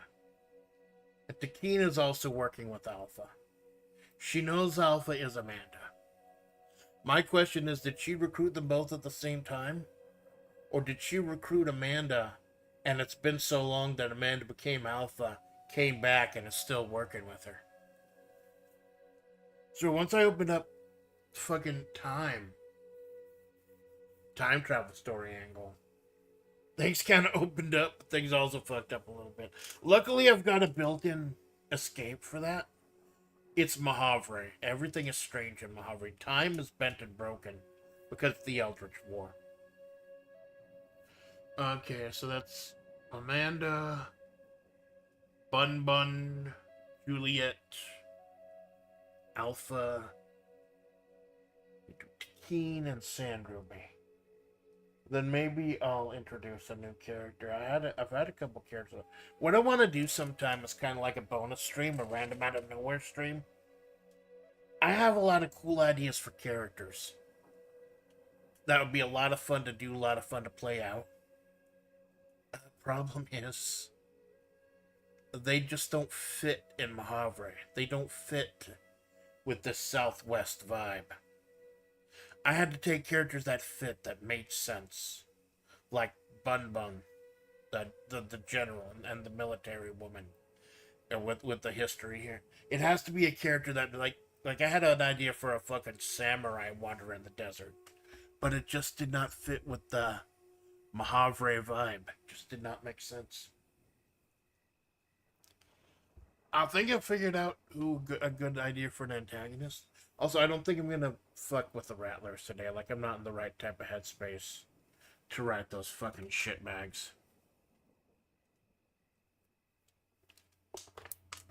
Having a good session, still not in a good place mentally.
The whole King Titan, the one a certain femboy had an obsession with, slowly clawed away out of the quarry.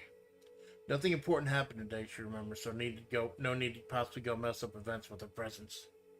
Besides, the pool wasn't even working, no point in showing off there. Maybe a trip to the fairgrounds was in order, Alpha thought, below the minds of some of the big meaty men slapping meat down there. She checked her phone one last time, making sure there was no correspondence from Takine, as she unknowingly started singing the exact same song Amanda was singing right now, flipping through the very words Amanda was writing at this very moment. It blew Alpha's mind if she thought about it too hard. So she turned her thoughts back to her own ridiculous Titan physique. When I find out how this happens, Alpha thought about /2 herself. It's gonna blow my fucking mind.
It was Cthulhu with the bicycle pump out. Who fucking knows? Who fucking knows? It's a mystery. And the fun thing is, if I'm not happy with it, I could change it at any time. Because since Alpha's from the future, her doing something might fuck things up a little bit and change history. Cthulhu for talking, motherfucker.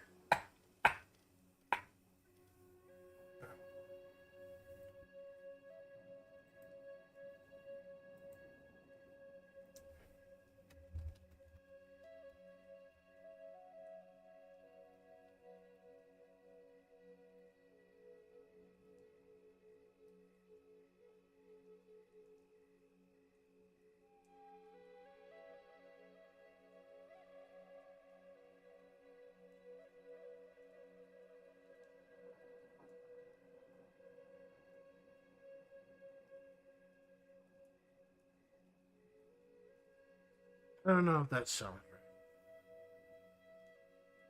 I don't know if that sounds right. A stiff chuckle, forcing those pectorals to bounce a bit, and Alpha made her way down those non-Euclidean roads, not needing the guidance that people like Bun Bun or Juliet or Amanda did. In a way, she'd already conquered this place once. The other end of that equation had a far easier time of it by just traveling underground. By the way, I'm not spoiling anything. I do have an idea of how Amanda became Alpha. I've actually got like 3 different ideas. I'm not sure which one I'm going to go with, but it depends on the story.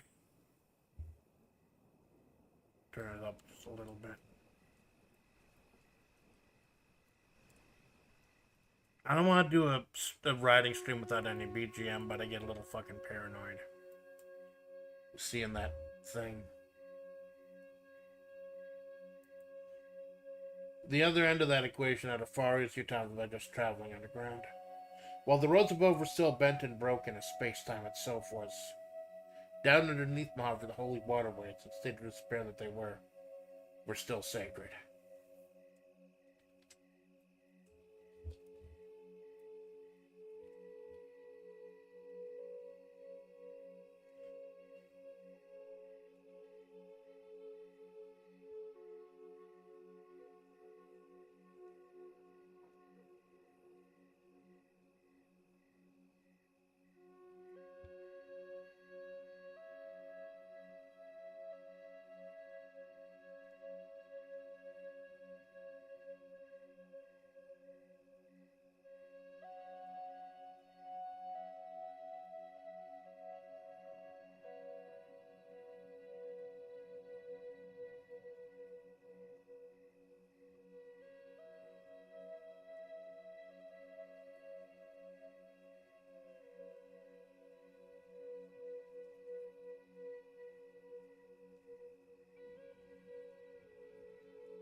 Dean fucking hates Sandy because she doesn't really trust who Sandy is.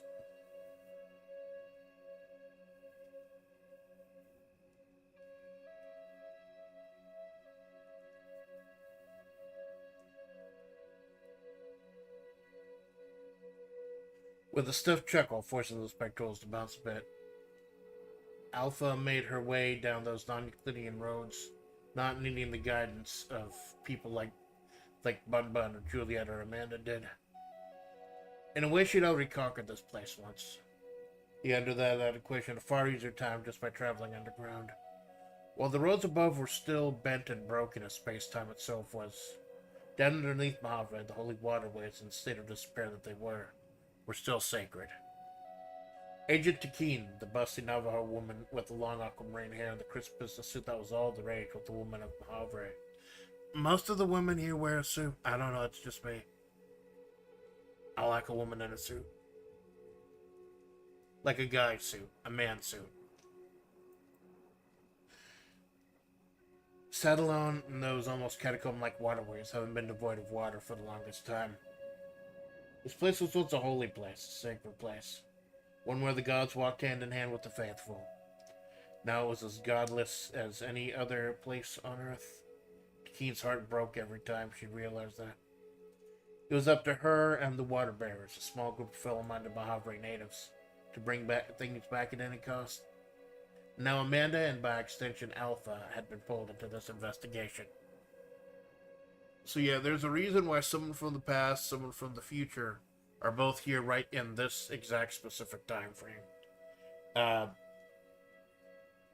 Supposed to be leading to the fact that like there's an urgency of now. That's the reason why the story is taking place now in this time frame, 15 years after everything, after Amanda was initially run over. Because something's about to happen. The pieces have to fall into place. I don't think the pieces have quite yet fallen into place, but it's on the way.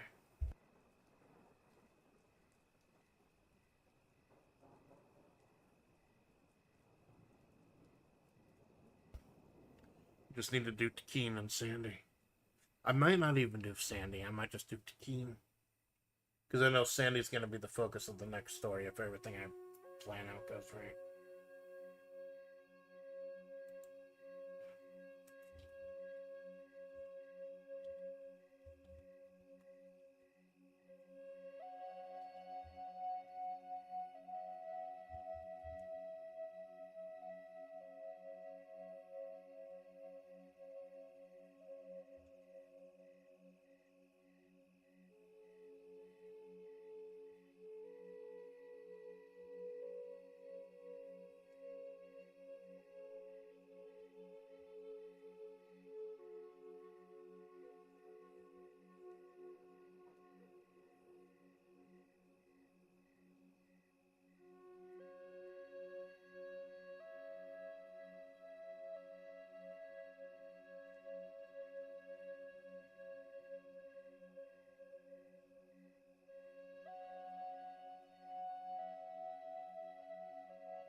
I think I got one more character I want to explore. One that is kind of lightly touched on, but hasn't been completely touched on. And I think I know how to do this. I think I know how to map out this, so I may not be talking as much.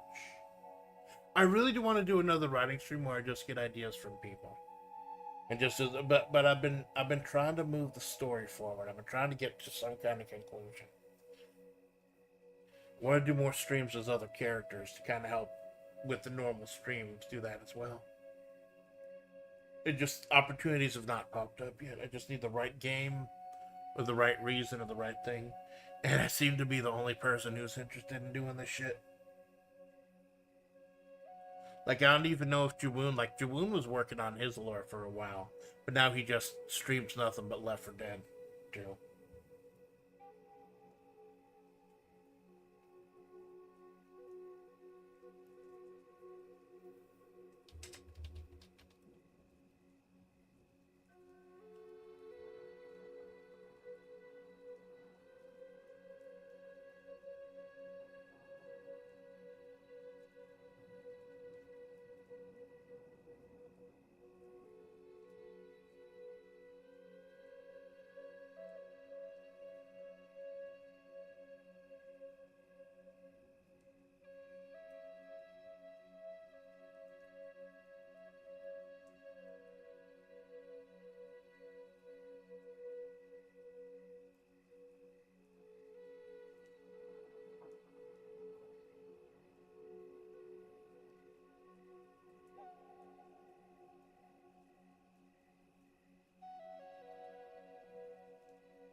Skip hyphenated.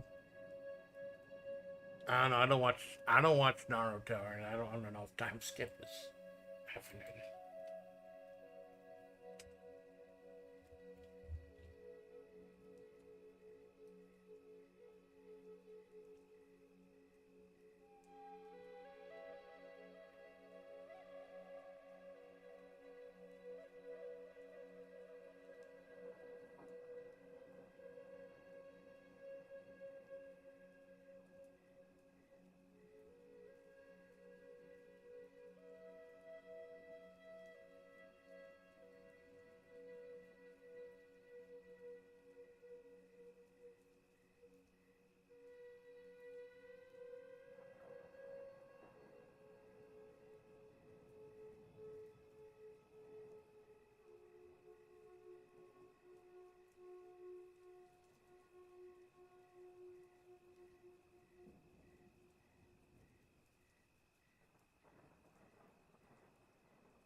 Oh yeah, Revelation. Doing a little Revelation.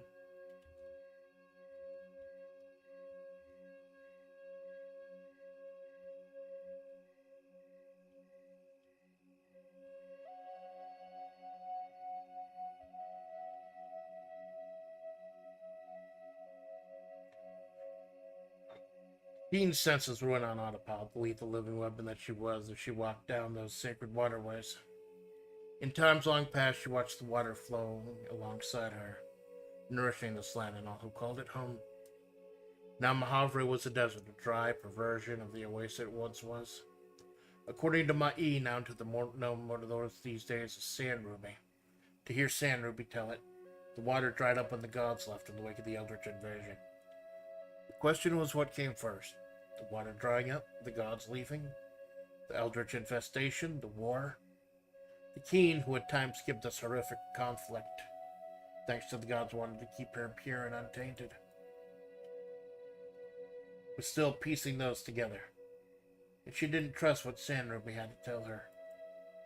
Keen refused to believe that she was the coyote spirit Ma'i and such dismissed what she had to say offhand. Sand Ruby said the water wasn't coming back.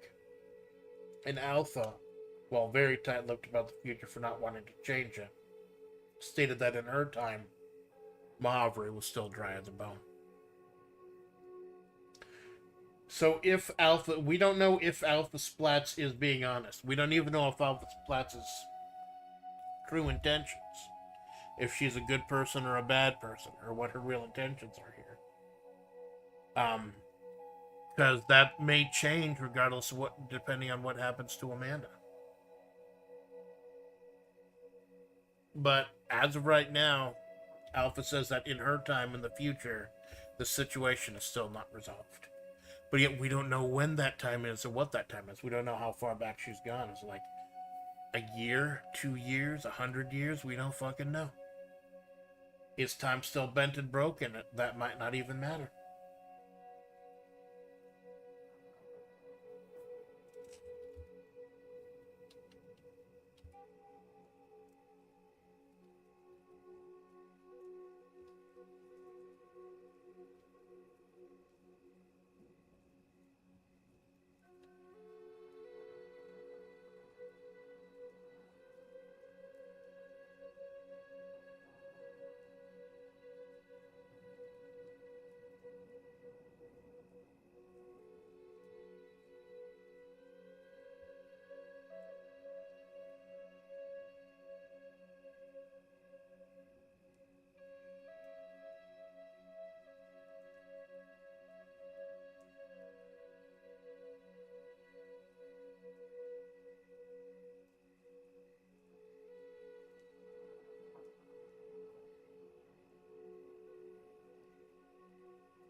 Ancient in,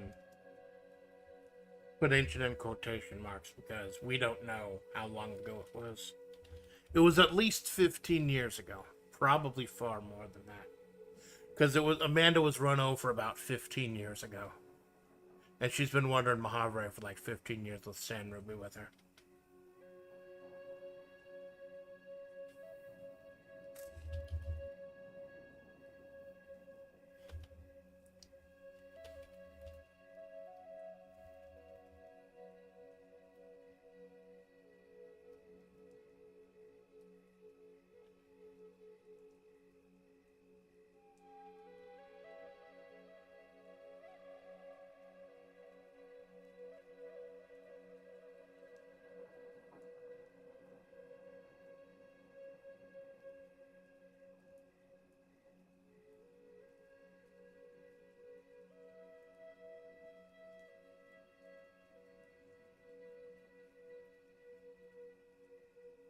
I just had a weird fucking idea. I had a weird fucking idea, might as well go for it.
Let's see if I can find a picture of this. See if I can find a fucking picture.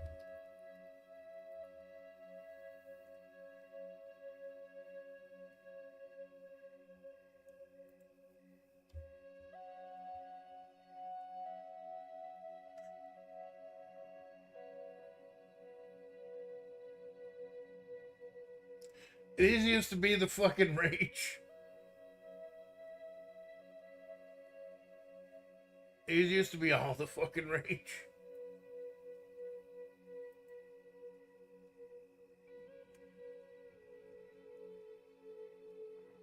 See if I can get a good picture so you can.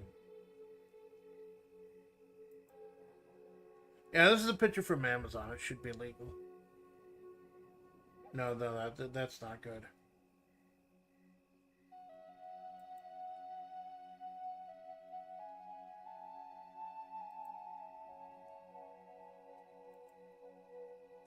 This is a lot nicer than the gaudy shit I was thinking of.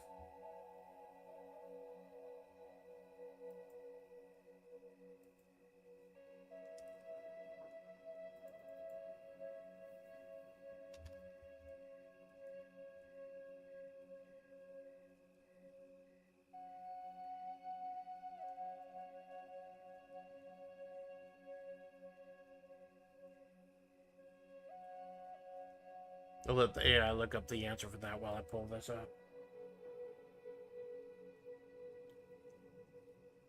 Yeah, that's what I thought.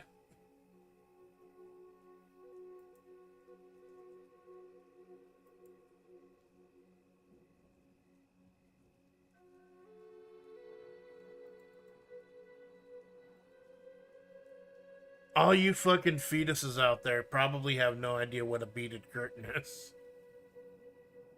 It's literally that. It's literally just a whole bunch of strings of beads hanging down from a doorway.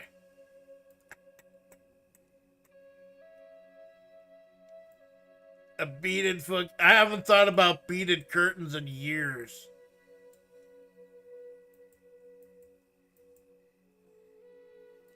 I'm gonna side a little bit. A beaded fucking curtain. They were as garbage as you think they'd be. Look at that shit. It's just literally strings of beads hanging from the top of it. And yeah, that's what I thought. They're most popular in the 60s and 70s, becoming a symbol for the hippie movement and its bohemian aesthetic. It was used in China for centuries. The Western home surged in popularity with the Eastern-inspired, less formal decor. Today, they're a retro item. Retro meaning I'm fucking old. They were more the ones I saw were more colorful plastic. These are actually sort of nice. Let's see if I can get some really fucking gaudy as hell ones.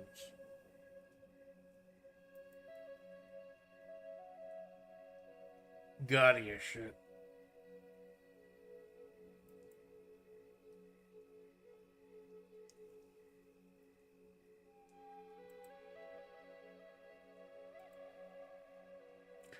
Yeah, this is from a website called Click Americana. Picture I'm pulling up right now.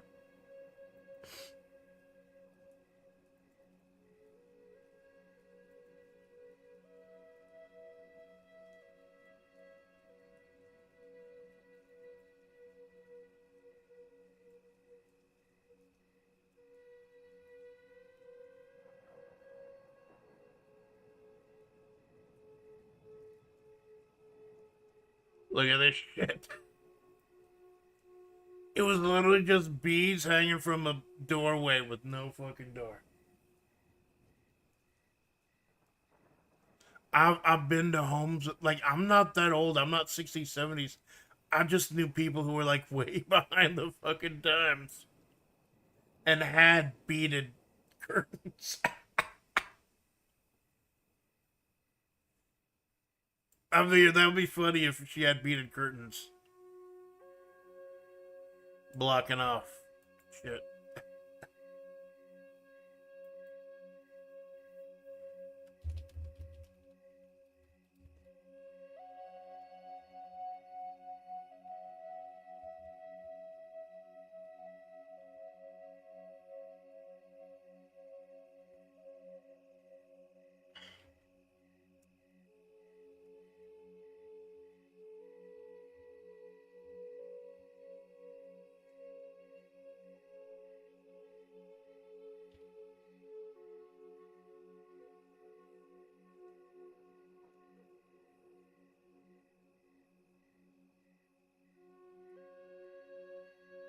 From the snare trap section of Jack.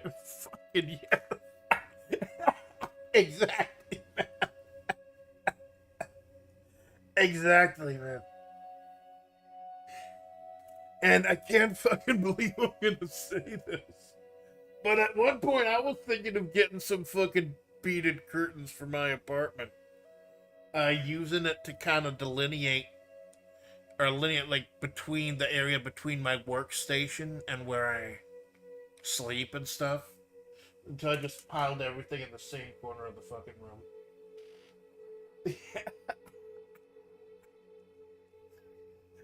Back in the day, they were the shit.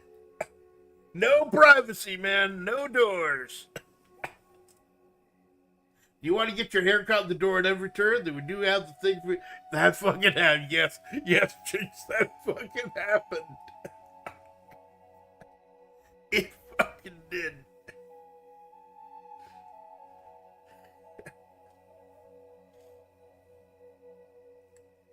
Now the question is, how's Mikey gonna react to that? Because we don't know what time frame she's from. Yes, she's able to take to the modern devices and drones and secret agent gadgets and shit like that, but it may not. But she is from the past. She's just a very, very quick adapter.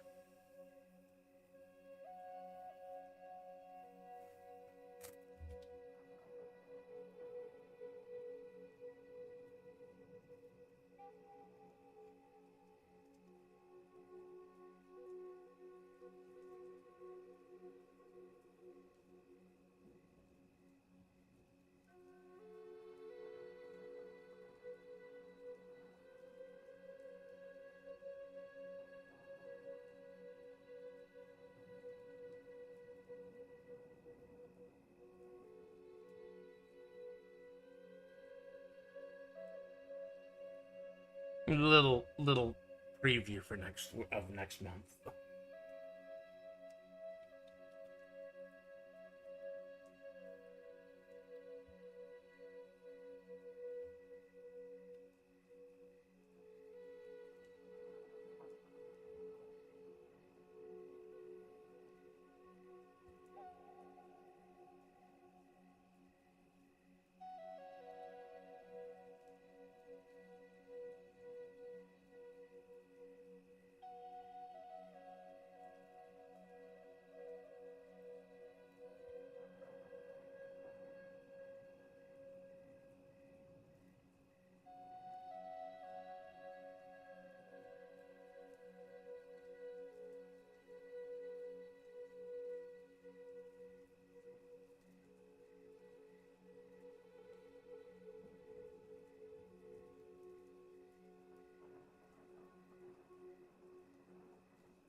The femme fatale, becoming far too familiar with the old waterways she once worshipped in, made her way to the primary entrance leading back to the surface. The old cave that now served as San Ruby's home was, in ancient times, the main entrance into the underground. Kind of a maintenance tunnel, Keen thought bitterly. And now I'm the only one seriously trying to get things going again. Normally there was no barrier between the entrance tunnel downstairs and San Ruby's living quarters. But as Stikeen made her way up, a soft clattering caught her attention, and she instinctively rolled away. Getting in a defensive crouch, her hand brushed across some tacky beaded curtains. Thin strands of red, shimmering gaudy plastic separating the main walkway to the outside from Mikey's lair. From deep inside, past the catacomb-like rows of skulls, Stikeen could hear the faint streams of a Giorgio Moroder playing as a thin, husky voice rasped or coughed violently. Not wanting to put up with that shit today or any other day, Takeen made her leave, shielding her eyes from the blistering desert sun. She came directly across those on the edge of town, the women in torn black dresses mindlessly shambling outside. Even on a day like this, their flesh scarred and peeling, their hands callous and raw, their eyes red and dried. Their devotion only to the rot. Rot's a pretty common term, but I think it fits how I'm trying to portray Eldritch in the story. Switching batteries. Recently got a new charge cable because one of them was crapping out. Making sure everything's charged up. Good. May not be here as long as usual because I think the story is starting to wrap up. I just need to touch on a couple more characters.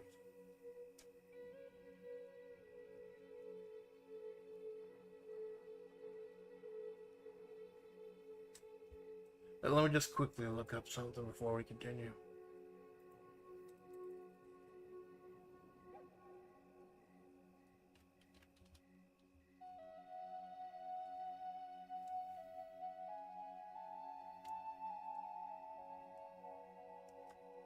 Hopefully me looking shit up isn't gonna slow the stream down too bad.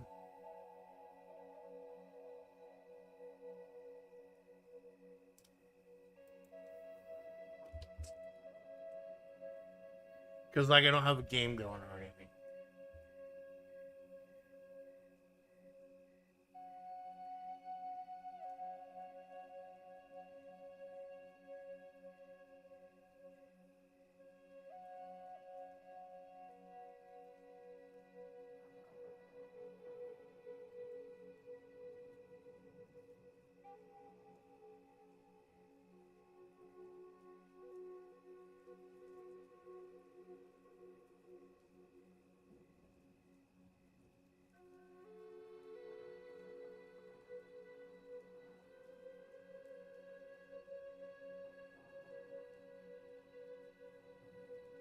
Yeah, that's what I thought.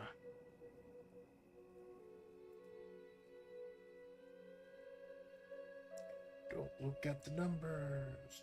Look at the fucking numbers. Let's be creative.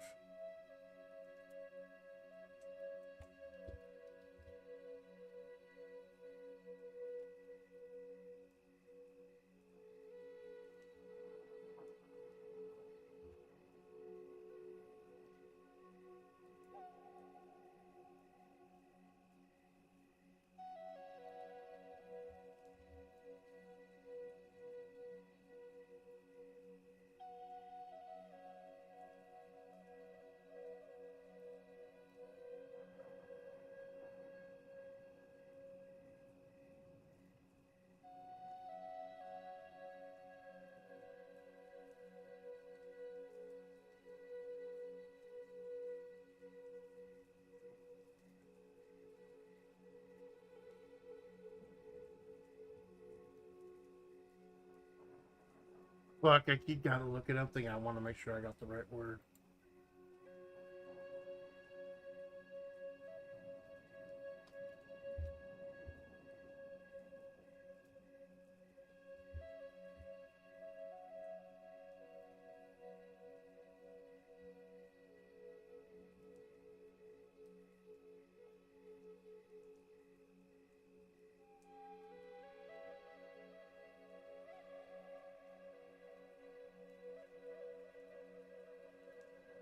Load it up.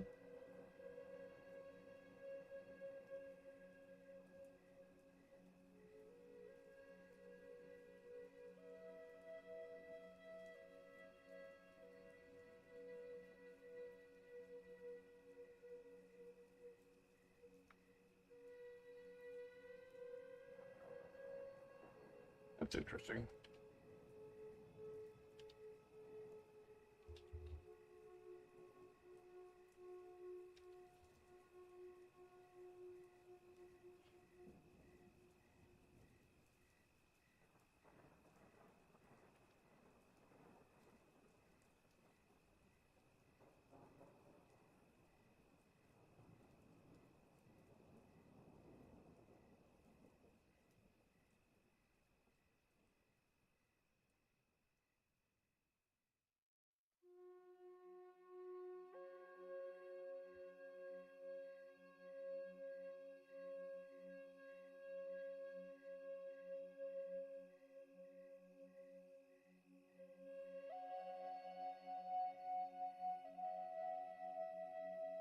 God, it's not the fucking spelling. E-E-R or I-E-R? Yeah, E-E-R.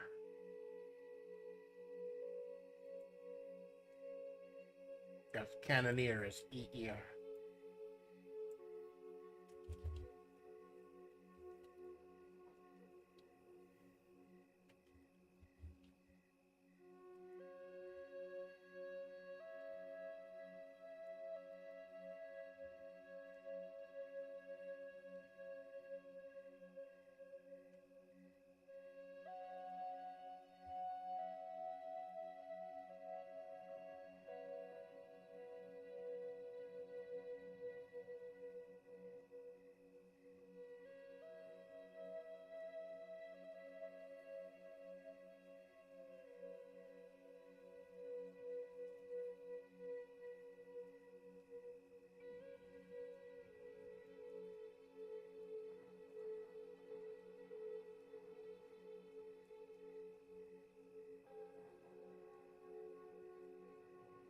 It's called a linstock, apparently.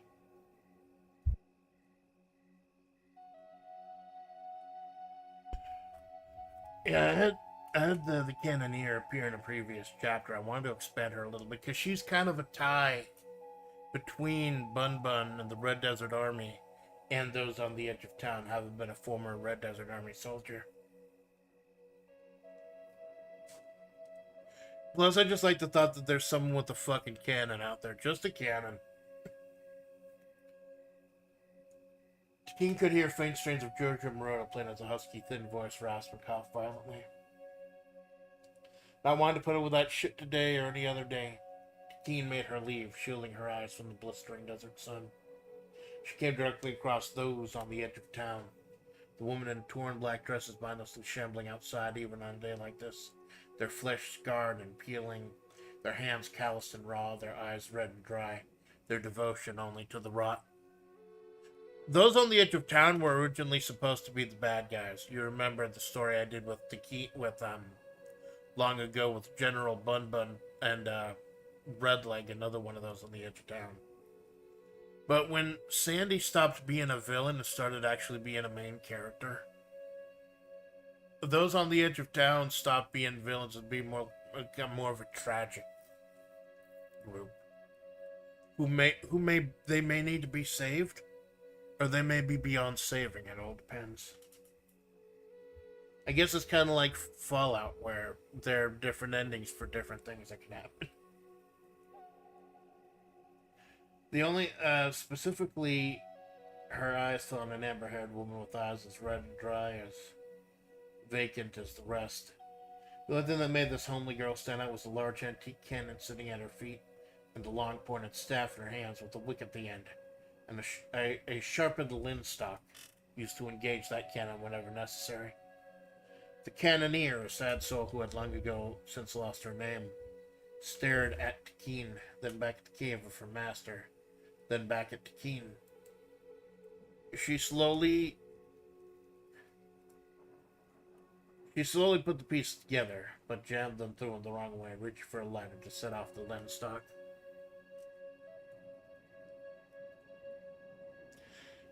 Do you remember that Takeen was originally inspired by fights in tight spaces? Because I'm about to do something like that.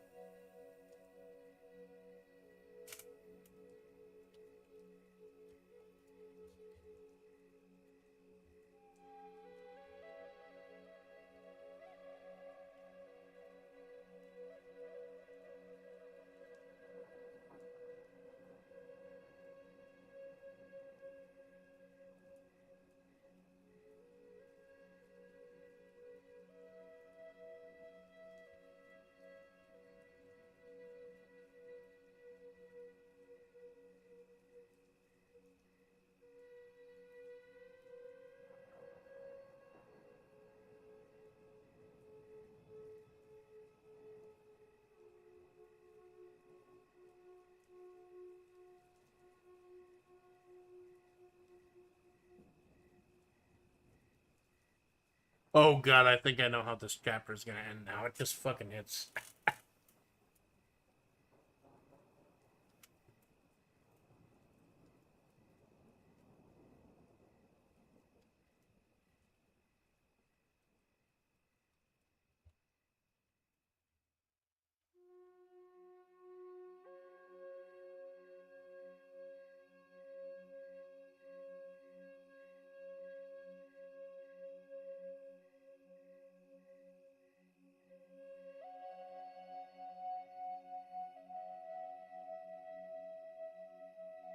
Also wanted to do a little quick revelation about Takina. I think this will be a good place to do it.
Yeah. Yeah, that's some very fights and tight spaces type shit going on.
Yeah. Takine, that's her big secret. She likes the fact that she can fucking kill people and break people. She doesn't like that she likes it, but she's fucking into herself.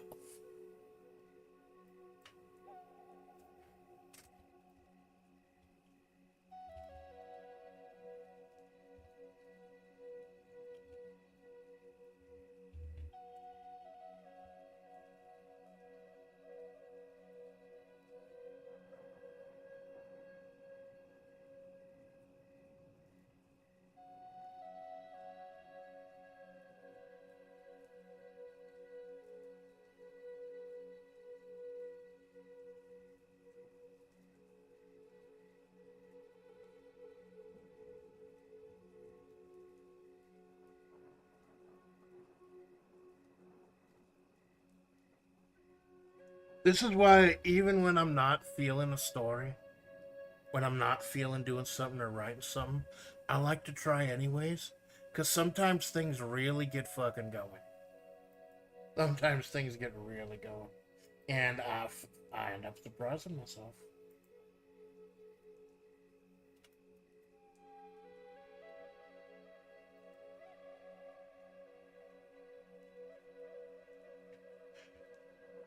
But yeah, so the cannoneer, a sad soul who had long ago lost her name, stared at Takine, then back at the cave of her master, then back at Takine. She slowly put the pieces together, but jammed them through in the wrong way, reaching for a ladder to set off the linstock. The shambling cultist barely had time to flick her ladder when Takine was on her, gracefully sweeping her heel to the back of the cannoneer's knee, sending her kneeling face forward under the cannon at her feet. Takine, her body flowing like water, gracefully drove one foot into the back of the cannoneer's skull, driving her face first into the antique cannon, knocking her out. She's still alive. This aroused the attention of the rest of those shambling towards the intruder. Takine moaned softly and struck out at the horde, throwing countless cultists into each other, every kick delivered with precision, every pinch hitting home. It wasn't until a cold, bony hand gripped around the back of Takine's neck that she came out of the state of concentration and lust she found herself in during a fight. How did I not sense her? Takine thought. I sense everything. Then shock, a rush breaking for the water bearer as she realized what was going on. I gotta set up this visual because it's gonna be fucked up.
What's the name of those fucking classes?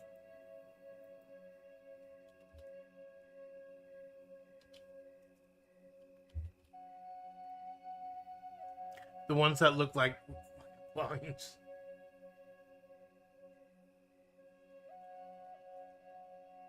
Shutter shades. Shutter shades and a beaded curtain. Have we established that Sandy is fucking old yet?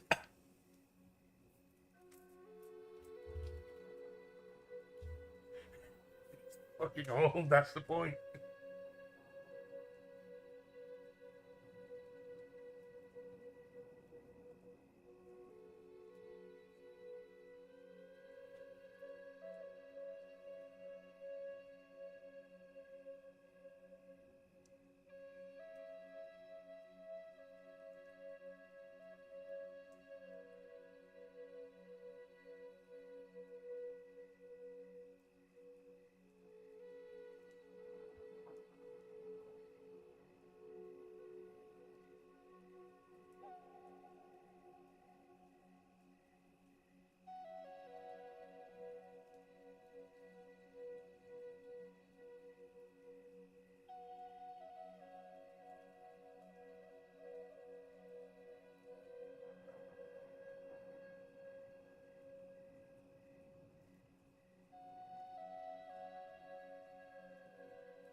This aroused the attention of the rest of those shambling towards the intruder. Keen mowed softly and struck out at the horde, throwing countless cultists into each other, every kick delivered with precision, every punch hitting home. It wasn't until a cold, bony hand gripped around the back of Tekeen's neck that she came out of the state of concentration, unless she found herself enduring a fight. How did I not sense her? Tekeen thought. I sense everything. Then shock, a rare expression for the water bearer. She realized what was going on. Blistering hot as death in the middle of the day, a nondescript cave looming in the background, a gaggle of screaming, mindless cultists, frozen as reverence, surrounded Tekeen, who was being held at arm's length by a pale, bony, rotting pile of flesh in a red and black suit and red shutter shades covering bleeding red eyes. Her voice, barely above a whisper, carried on the desert wind directly into Tekeen's mind. Leave them alone.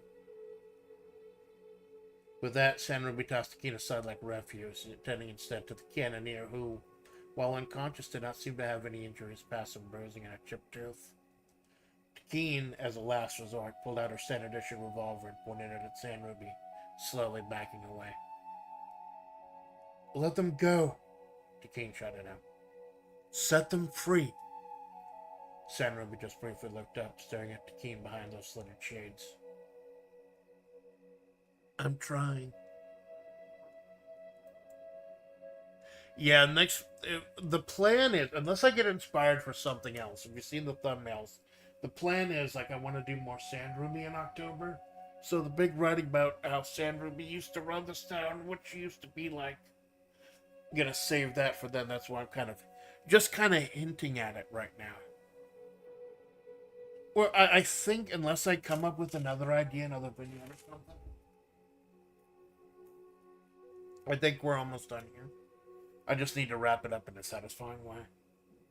Not gonna focus too much on Sandy, because we focus on her with the anniversary one, and I'm gonna be focusing on her next month. Still don't know what I'm gonna do for Halloween. Remember last year, I had Sandy read Call of Cthulhu. Don't know what I'm gonna do this year, but I got some ideas. I got a few ideas.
There's probably a better term for it than rot, but for now I'm gonna go with rot.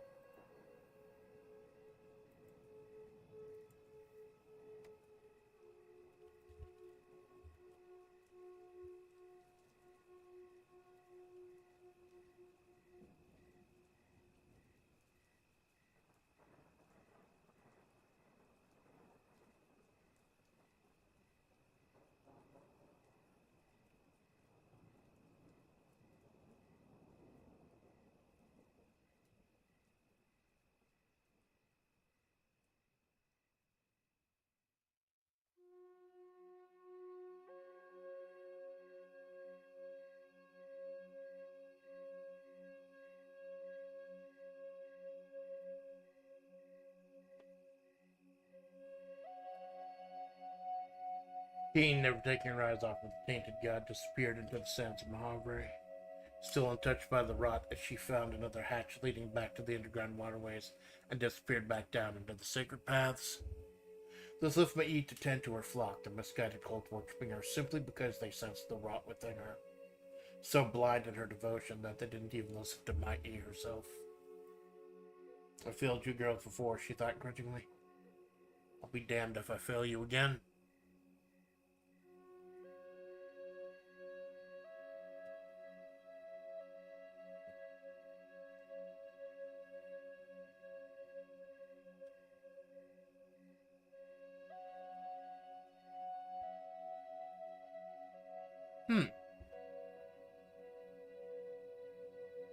I think I know how I'm going to wrap this one. I think.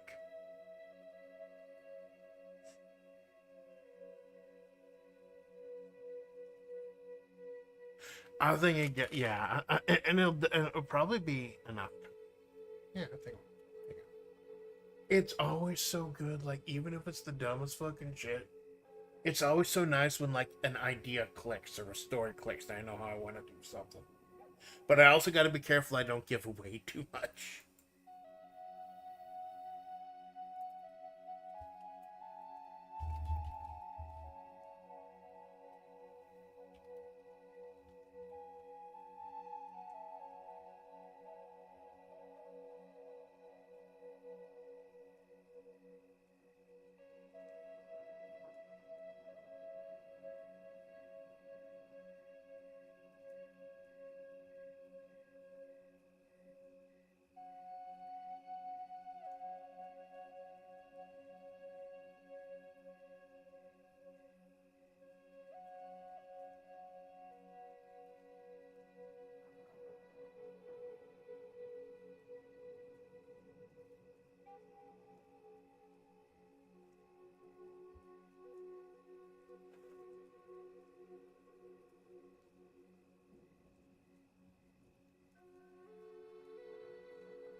There is one character I was working on, and I think I might as well go ahead and introduce it now.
I had to make sure I got the initials for those on the edge of town.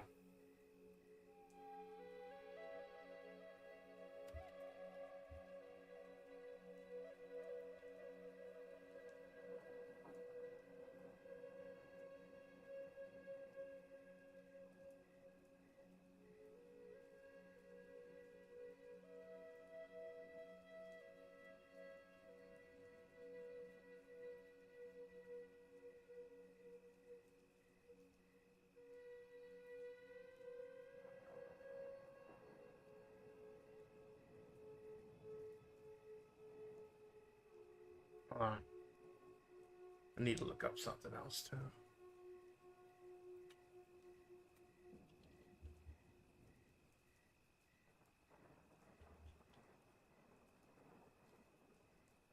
Obviously, I can retcon anything I write, but I'd rather get it right first.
Let them go, Keen shouted out.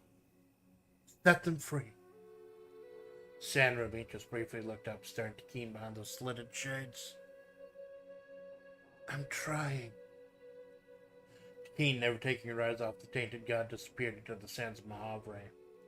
Still untouched by the rot, as she found another hatch leading back to the underground waterways and disappeared back down to the sacred paths.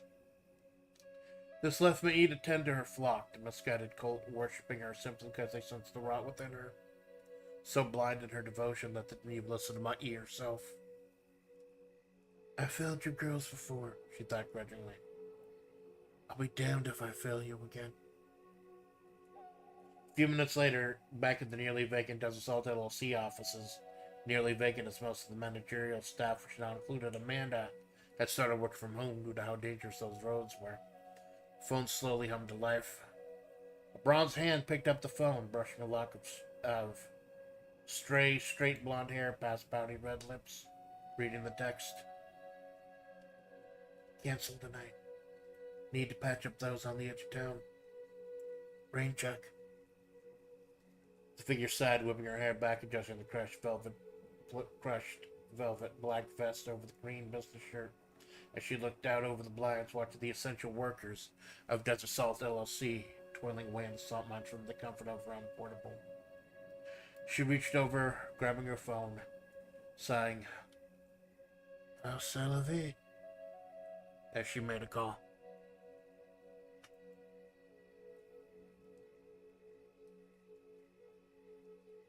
Yeah, intrigue. Fucking intrigue. You get that's something I don't do. I don't set up for like hints and shit for the next chapter. But I think I know what I'm gonna do. Like I've got a lot of October and November planned out all across the board between Whiting and Wet P and everything. Cause Like I said, I renewed the project for another year. I don't know what. I don't know if I'm gonna still be Amanda or keep doing this, because I know there's a definite end to the story. I just need to reach it. And much like Takeen helped me keep the story back on track, this character might help with that as well.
I know how to end this chapter. I love it. I know how to end this fucking chapter.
Well, I missed something. It was the joke I was gonna make. I need to go back.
That's fucking perfect.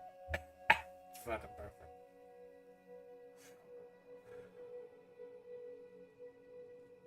A few minutes later, back at the nearly vacant Desert Salt LLC offices, nearly vacant, most of the managerial staff, who now included Amanda, had started working from home due to how dangerous those roads were. A phone slowly hummed to life.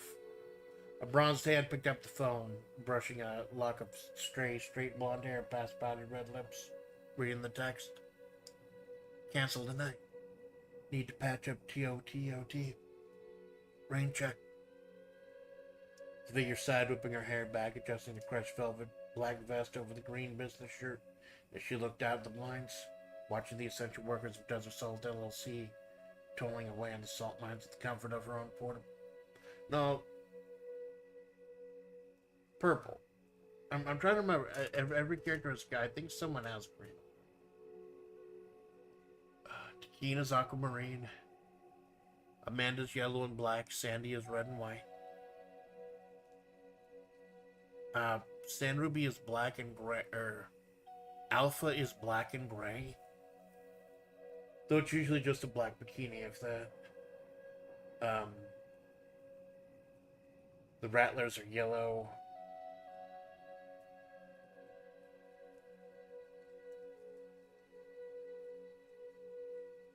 I think Juliet is purple.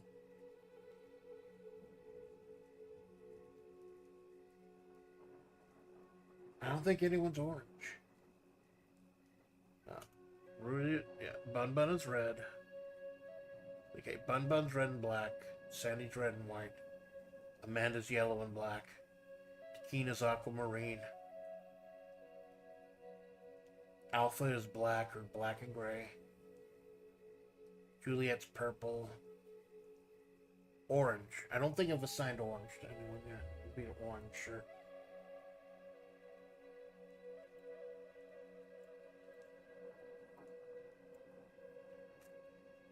And that might actually be a little more fitting when you find out who this is. The figure sighed, whipping her hair back, adjusting the crushed velvet black vest over the orange business shirt as she looked out the blinds, Watching the essential workers of Desert Salt LLC toiling away in the salt mines with the comfort of her own portable. She reached over, grabbing the phone, sighing, "Sylvie," as she made a call. Back at the Motel California, Amanda smiled as Walter, the elderly Sodega delivery man, hefted a 24-pack of Pepsi Max, one blown cold can of Pepsi Max, and some gas station quality sushi up there on the third floor. She flagged the delivery man down as she looked at her phone, sighing in frustration as she got the ringing and saw the name J. Mossberg Malgraves, immediately clicking the right option. "Scam likely?"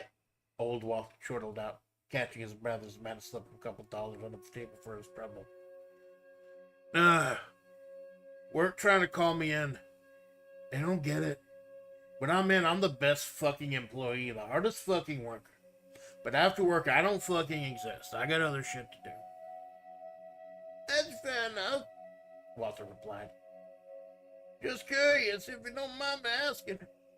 Why get the 24-pack and then just get the one can?" "Because I have something to fucking drink while the rest ices down, right?" Amanda replied, popped the top on one cold can with a brusque salute. Walter nodded meekly.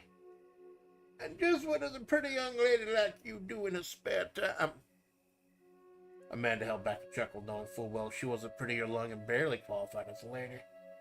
When she'd gone to disengage the call from work, she noticed a Discord message from Choco Minato, a link to a free Steam game, some kind of awkward poverty fighting game. A free game at that. Thoughts of potential thumbnails and AI art gen started flowing through her mind. Looking down at the elderly delivery man, Amanda brought up her YouTube channel, making sure the old man could see the URL. Why not stop by in a few hours and find out? Just another afternoon in the desert.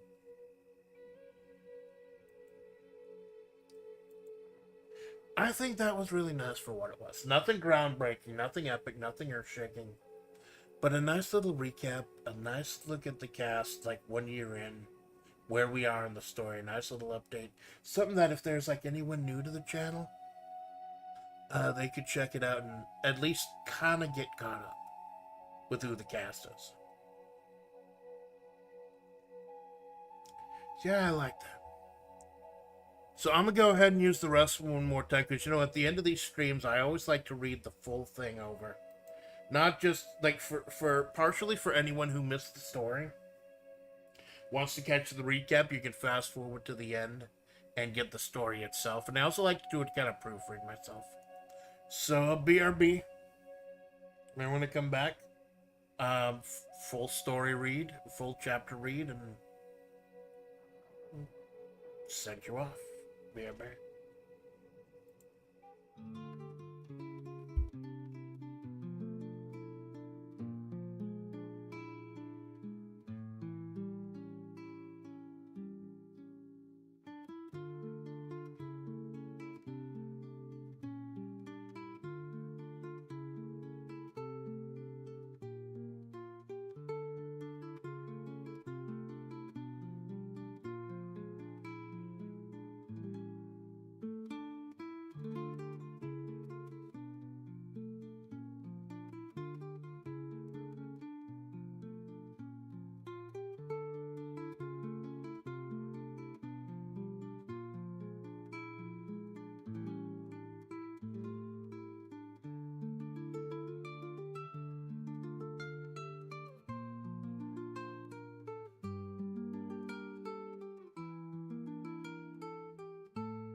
I'm back.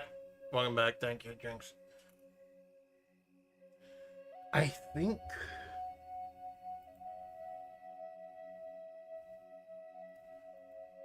think it might be my BRB music that's getting dinged.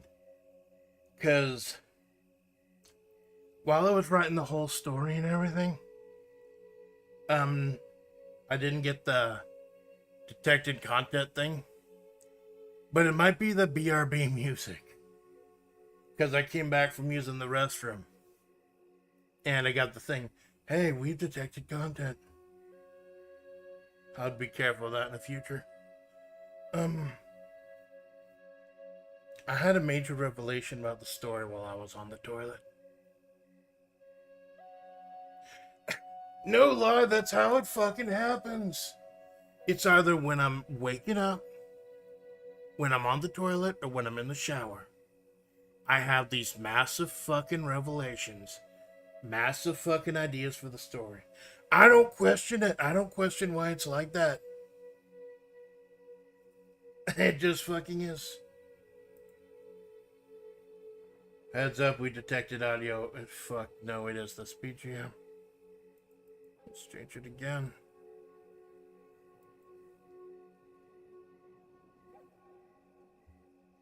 Fucking change it again. Maybe I'll see if Dota Syndrome or something has something. Nope, now it just says excellent connection. It just, the notice disappeared.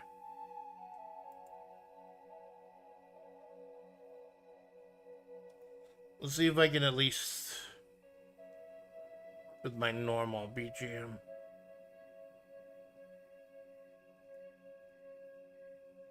Spanish guitar. Let's see if I can at least get through the reading with my normal BGM, because it disappeared. It's fucking strange. I don't fucking understand it. Grab another Pepsi, because art imitates life. Salute.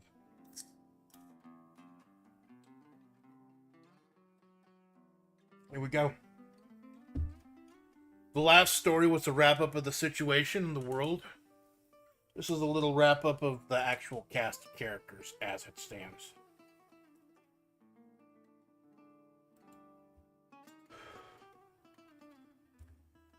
(120 Fahrenheit, 48.9 Celsius if you're nasty) in Majavre. And the pool outside the ramshackle Motel California had been drained in order to repair the liner and do leak detection. So Amanda had, as usual, hunkered down in her motel room, enjoying the cardinal sin of air conditioning that made places like Majavre somewhere hospitable in the first place. The bony, mostly androgynous roadkill woman laid on her bed topless, catching her breath. Because who'd be watching, right? She lived alone and made sure to put a folded piece of Pepsi 24-pack cardboard box over the laptop's camera, just in case. She casually looked down at the scars and markings all over her abdomen before turning her attention back to her phone, idly checking Discord to put together the logic puzzle that was her schedule. You're supposed to be out touching sand, Amanda tried to herself as she rolled out of bed, her spine immediately vetoing the idea. So back to bed it was, at least for a little while. Her mind flitted to the places where she'd be right now if her body hadn't shut her down. The Majavre County Fairgrounds, a small community area built around a large open-air stadium whose purpose was long since forgotten, but is now the home for the base for World Extreme Battle Pro, the Wrestling Federation Amanda booked in her spare time. There was also the Majavre County Shopping Center, a quaint and tidy collection of shops and restaurants Amanda, these days, rarely had the money to afford, what with having to buy Steam cards and pain medication and groceries and groceries. Amanda suddenly shut up, opening her Sodega app. Sodega, it's like a bodega, but with soda. She'd, in a hypnagogic fit, placed an order for a couple of 12 packs and the sugar-free libation that would keep her from drinking anything harder. Although the occasional Jack and Coke still crossed her lips, because he sold those too. Now the order would be at her door any minute. She couldn't very well be seen at the door with looking past for her tits hanging out, could she? She threw on the cleanest nondescript gray tank top she could find and walked out, immediately being blasted with crippling, scorching heat. Seemed to be getting worse every day. Wasn't it supposed to be fall? Room 21, because blackjack. Loomed over the third floor of the motel, staring directly over the pool of the small, floppy-eared gilf, trying to keep a good dozen or so grandbabies entertained. General Beauregard Bun Hassenpfeffer, retired general of the Red Desert Army, Majavre's first line of defense against the eldritch rot that had taken hold.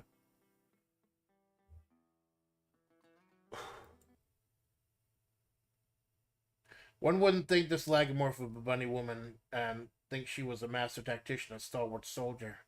But she spent the better part of her life defending her home only to see her sisters in arms lose their minds or lose their lives. One might wonder how Bun was able to put on such a cheerful and saucy attitude in the face of the things she's done and seen. But Amanda knew better. One of those bunny-eared grandbabies turned their attention to the roadkill stepping out of her motel room, the 6'6" bony ghoul of a woman, and pointed up, shouting, "Grandma, look, there's a giant!" Surely someone who towered over the average streamer could be seen as a giant to a tiny child on the ground floor, so Amanda just waved, sliding on the trademark round-frame sunglasses that hid those jaundiced yellow eyes, and fished a palm-sized notebook and pen out of her pocket, sitting atop the steps. Ever the struggling writer, Amanda knew she could just record something in her phone or type it in. But there's something cathartic about channeling your thoughts and ideas through a pad of paper and trying to decipher your own garbage handwriting later. "Hey there, Amanda," the old general shouted up. "You waiting for an order? I can holler when the fella gets here." It's fine, Bun. Amanda stopped herself, remembering that recently, after the 15-plus years from General Bun found a patched up, still breathing corpse after San Ruby had done whatever she had done that kept Amanda alive. She didn't want to be referred to as General anymore. Amanda didn't bother to ask why, but she had a feeling it had to do with her old colleagues in the Red Desert Army, who now shambled around hopelessly on the edge of town, worshipping the darkness. Those on the edge of town, an eldritch cult of lost women in tattered black dresses, mindlessly and erroneously following San Ruby, sensing the rot within her without being able to comprehend that San Ruby herself would like nothing more than to either purify this place or nuke it out of existence. "Say, are those Rick's kids?" "These two are Rick's, these three are Cal's, and the rest are Cooper's," Bun replied, vaguely motioning to the scamps crowding around her. "Pete's got the weekend off. But the pool's still under repair. I'm taking the kids downtown. Keep an eye for the packages, would you, Amanda?" "Sure thing," Amanda replied, saluting Bun without thinking. She frowned but herded her grandchildren into a wood-paneled SUV built for six and barreled off, leaving Amanda once again with her thoughts of the killing heat. The viewpoint stayed not with the protagonist of the story, but with the SUV barreling down the non-Euclidean roads. This place was infected by an eldritch taint due to a war long ago that only ended with both the RDA and the American military joining forces. It left its mark in many ways. The roads were infected, twisted, and with strange angles. It was easy to get lost in geometry if you didn't have a guide. Luckily, the American military still had a presence here, and its main presence was to manage a radio station called Radio Free Majavre, a lo-fi station that also sent out coded navigational signals. As Bun turned on the station, immediately muted the music, throwing on some Leonard Skinner and trying to goad her grandkids into singing along. The one responsible for managing that station found himself out in a blazing heat in full camo fatigues, jogging down one of those roads, soft brown curls matted to what passed for his face. Juliet Romero was an enigma, and it wasn't just the fact, regardless of what he was wearing, regardless of how plainly you could see his face, you couldn't understand it. You couldn't remember his expression. His face always seemed to be in shadow. But that wasn't all disturbing about the femboy glowy in charge of making sure commerce continued to run in this county. On the surface, Juliet was a calm, gentle, cheerful soul. That soul was more rotted than most, Juliet having been on the front lines himself. Get to know Juliet, and you saw he was a bit too inquisitive, too chummy, too interested in you while giving all the vaguest details of his own life. There wasn't a lot of there behind the girly feminine facade. There was a reason for that, but most people couldn't comprehend it. As it was, the glowy femboy reached into his oversized backpack, pulling out both his water and his phone. His voice, lilting as it was on the radio, was as cold and stern when he wasn't trying to impress or cajole someone. Don't tell me I'm losing my funding, Juliet said, knowing full well the Majavre had bugged everything and was keeping tabs on him. If Radio Free Majavre shuts down, all commerce in this county shuts down. I'll keep doing my job. I'll be your good little spokesbitch. All I ask is you find that beautiful monstrosity for me. Understood? Without waiting for an answer, Juliet shut off his phone, sliding it back into his pack and making sure to jostle it around to a very hard-to-reach position, dropping it down the side like an eye block in Tetris. He poured the water down his face, the cold water cascading down the shadows, hiding his visage even here in the middle of the day. She's here, Juliet thought. She's here and she's uninfected. She's fucking beautiful, and I deserve to have her. Stuffing his feelings down like a good little soldier, Juliet kept his march down that long, non-Euclidean desert road. Even if I die here, he thought for the briefest moments, maybe it'd be okay if I was able to lay my eyes on her. Her, as it were. She's currently entertaining herself in a rock quarry, idly lifting the most towering boulders and gargantuan crags and holding them aloft like pebbles. A 700-pound mountain of muscle that laughably wore Amanda's face, Alpha Splatts, who, unbeknownst to everyone but Takeen, was actually Amanda from the future, soon grew bored of trying to find something heavy enough to lift and hurled the monstrous stones away, saving the quarry workers little time, but creating a whole new spate of problems. She reached into what passed for shorts, reaching past her phone and pulling out an old memento, a small, well-worn, dog-eared, palm-sized notebook, flipping through the text and reading it as best she could past those monstrous pectoral spurs. Alpha Splatts had been tight-lipped on why she was here. What she was, who she was, only exposed to the other time traveler here, Takeen, the one who openly let people know she was here from the past. Amanda, who was an outsider who came here after the war, Takeen, who was teleported here from bypass the war, and Alpha, who was Amanda from the future, were the only known beings not tainted by the rot that infected Majavre. Past, present, and future are all here in the here and now. Something was about to go down.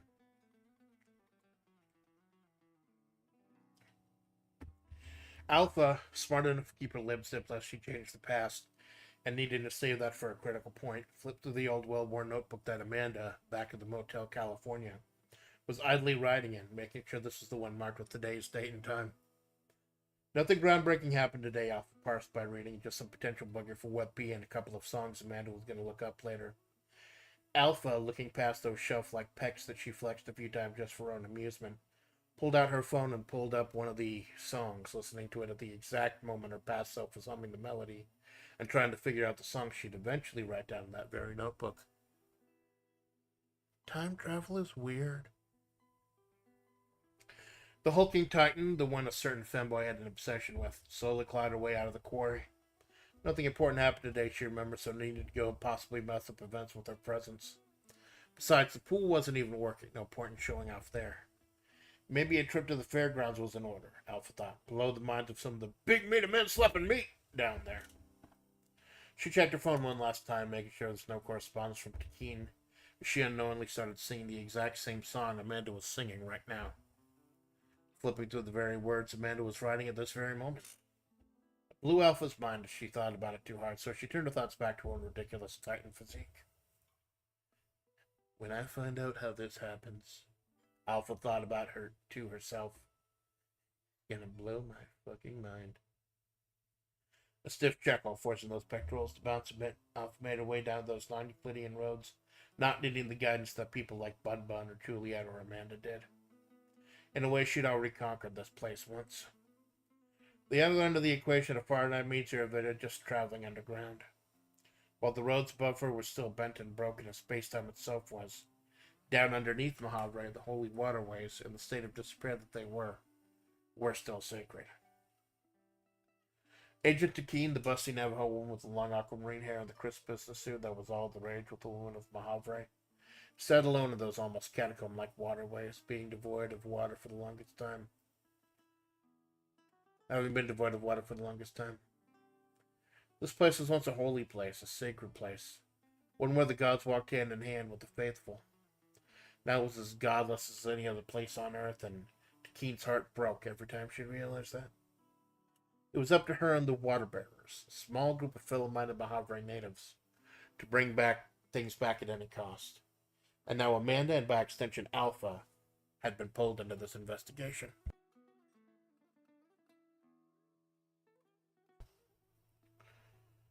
Keen's senses went on autopilot, the lethal living weapon that she was, as she walked down those sacred waterways.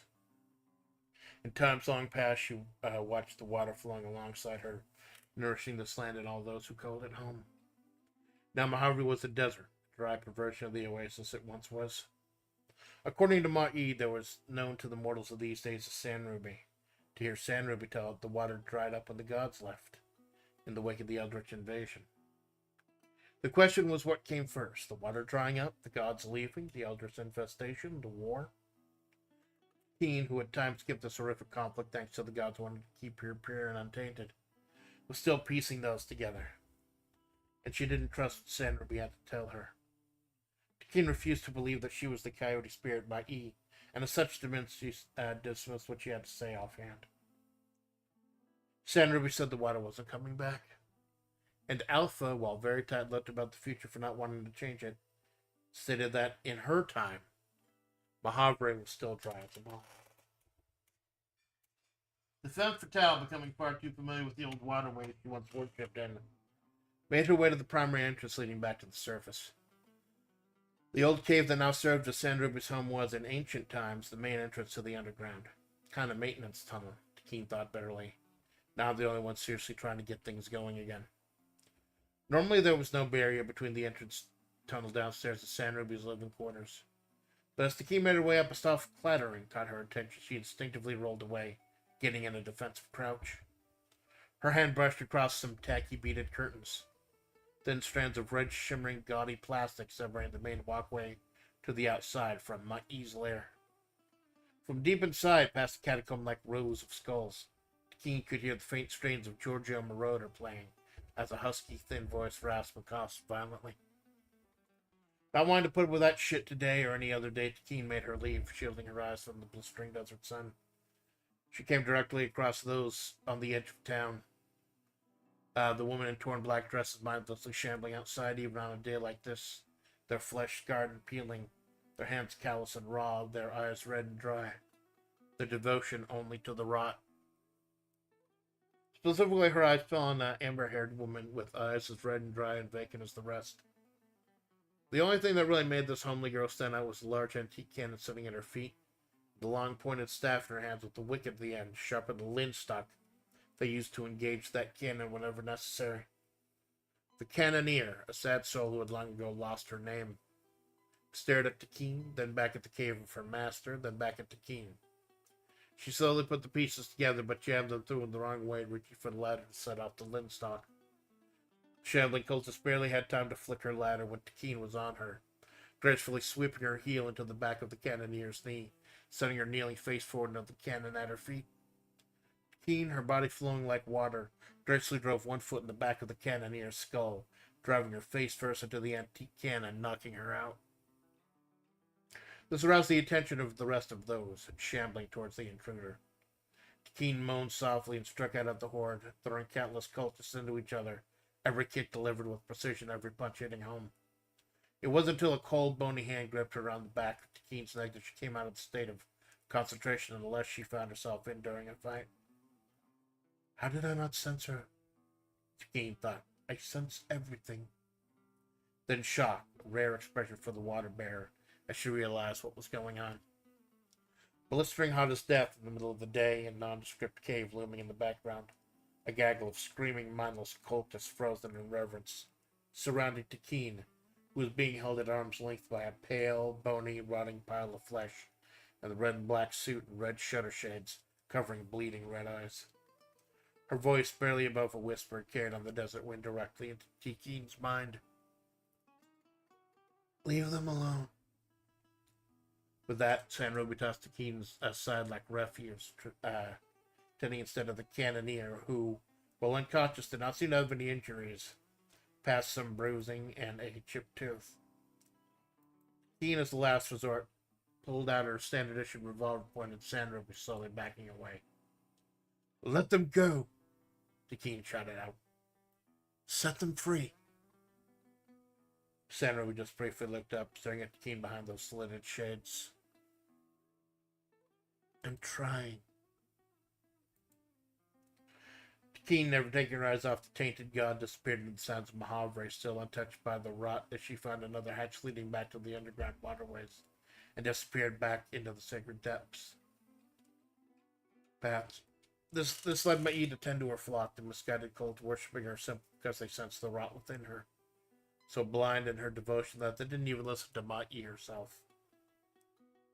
I failed you girls before, she thought grudgingly. I'll be damned if I fail you again. A few minutes later, back at the nearly vacant Desert Salt LLC offices, nearly vacant as most of the managerial staff, which not included Amanda, had started working from home due to how dangerous those roads were. A phone slowly hummed to life. A bronzed hand picked up the phone, brushing a straight lock of straight blonde hair, past pouty red lips, reading the text. Cancel the night. Need to patch up those. Rain check. The figure sighed, whipping her hair back, adjusting the crushed velvet black vest over the orange business shirt. She looked out of the blinds, watching the essential workers of Desert Salt LLC toiling away in the salt mines from the comfort of her own portable.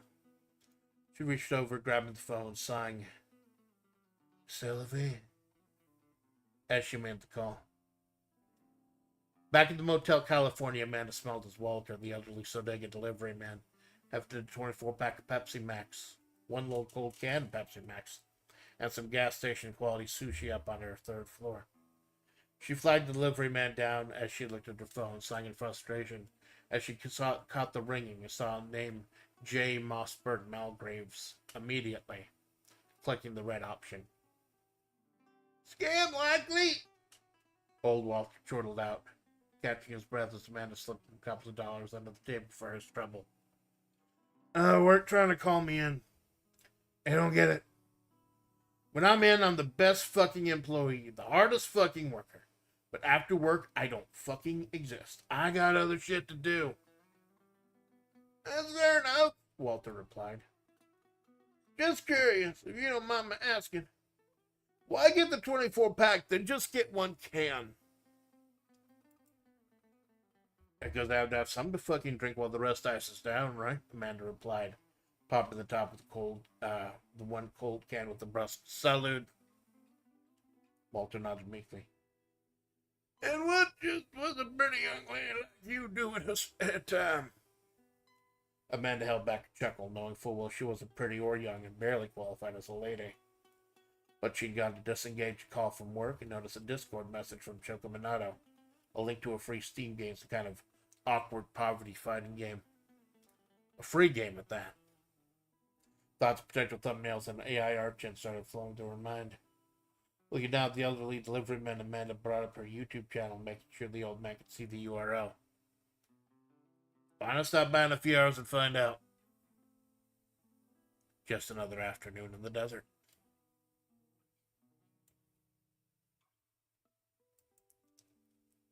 I'm really satisfied with that. Like, it's nothing groundbreaking, nothing yet, but I think for what I was doing, what I was trying to achieve, it really hit.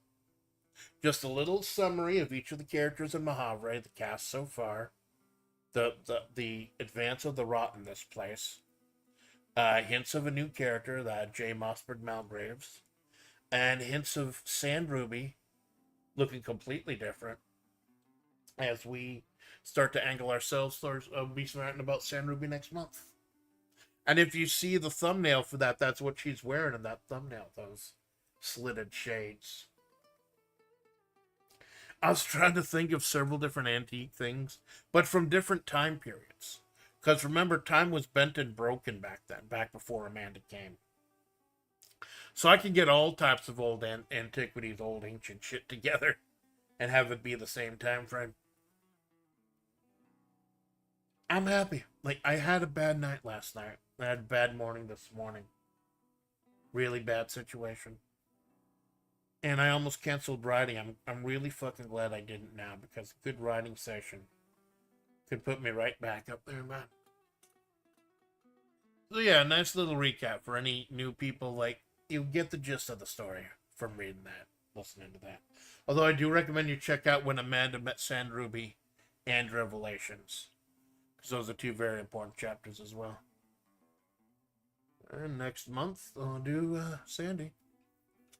And in about 4 hours from now, 3 p.m., me and Choco Minato are going to be playing the King of Fighters 9802. I've forgotten how shit I am at my favorite video game series. So I had to pull a fucking all-nighter just to get my chops back. Shit happens, right? Shit fucking happens. Man. Well, it's time to leave you go, man. Jenks, thank you for stopping by. Lurkers, VOD watchers, second screen states. That's the story so far. I'm your faithful Amanda Splatts, the Desert Eagle of Flavor. And this is the Amanda Splatts Project. Y'all have a good day.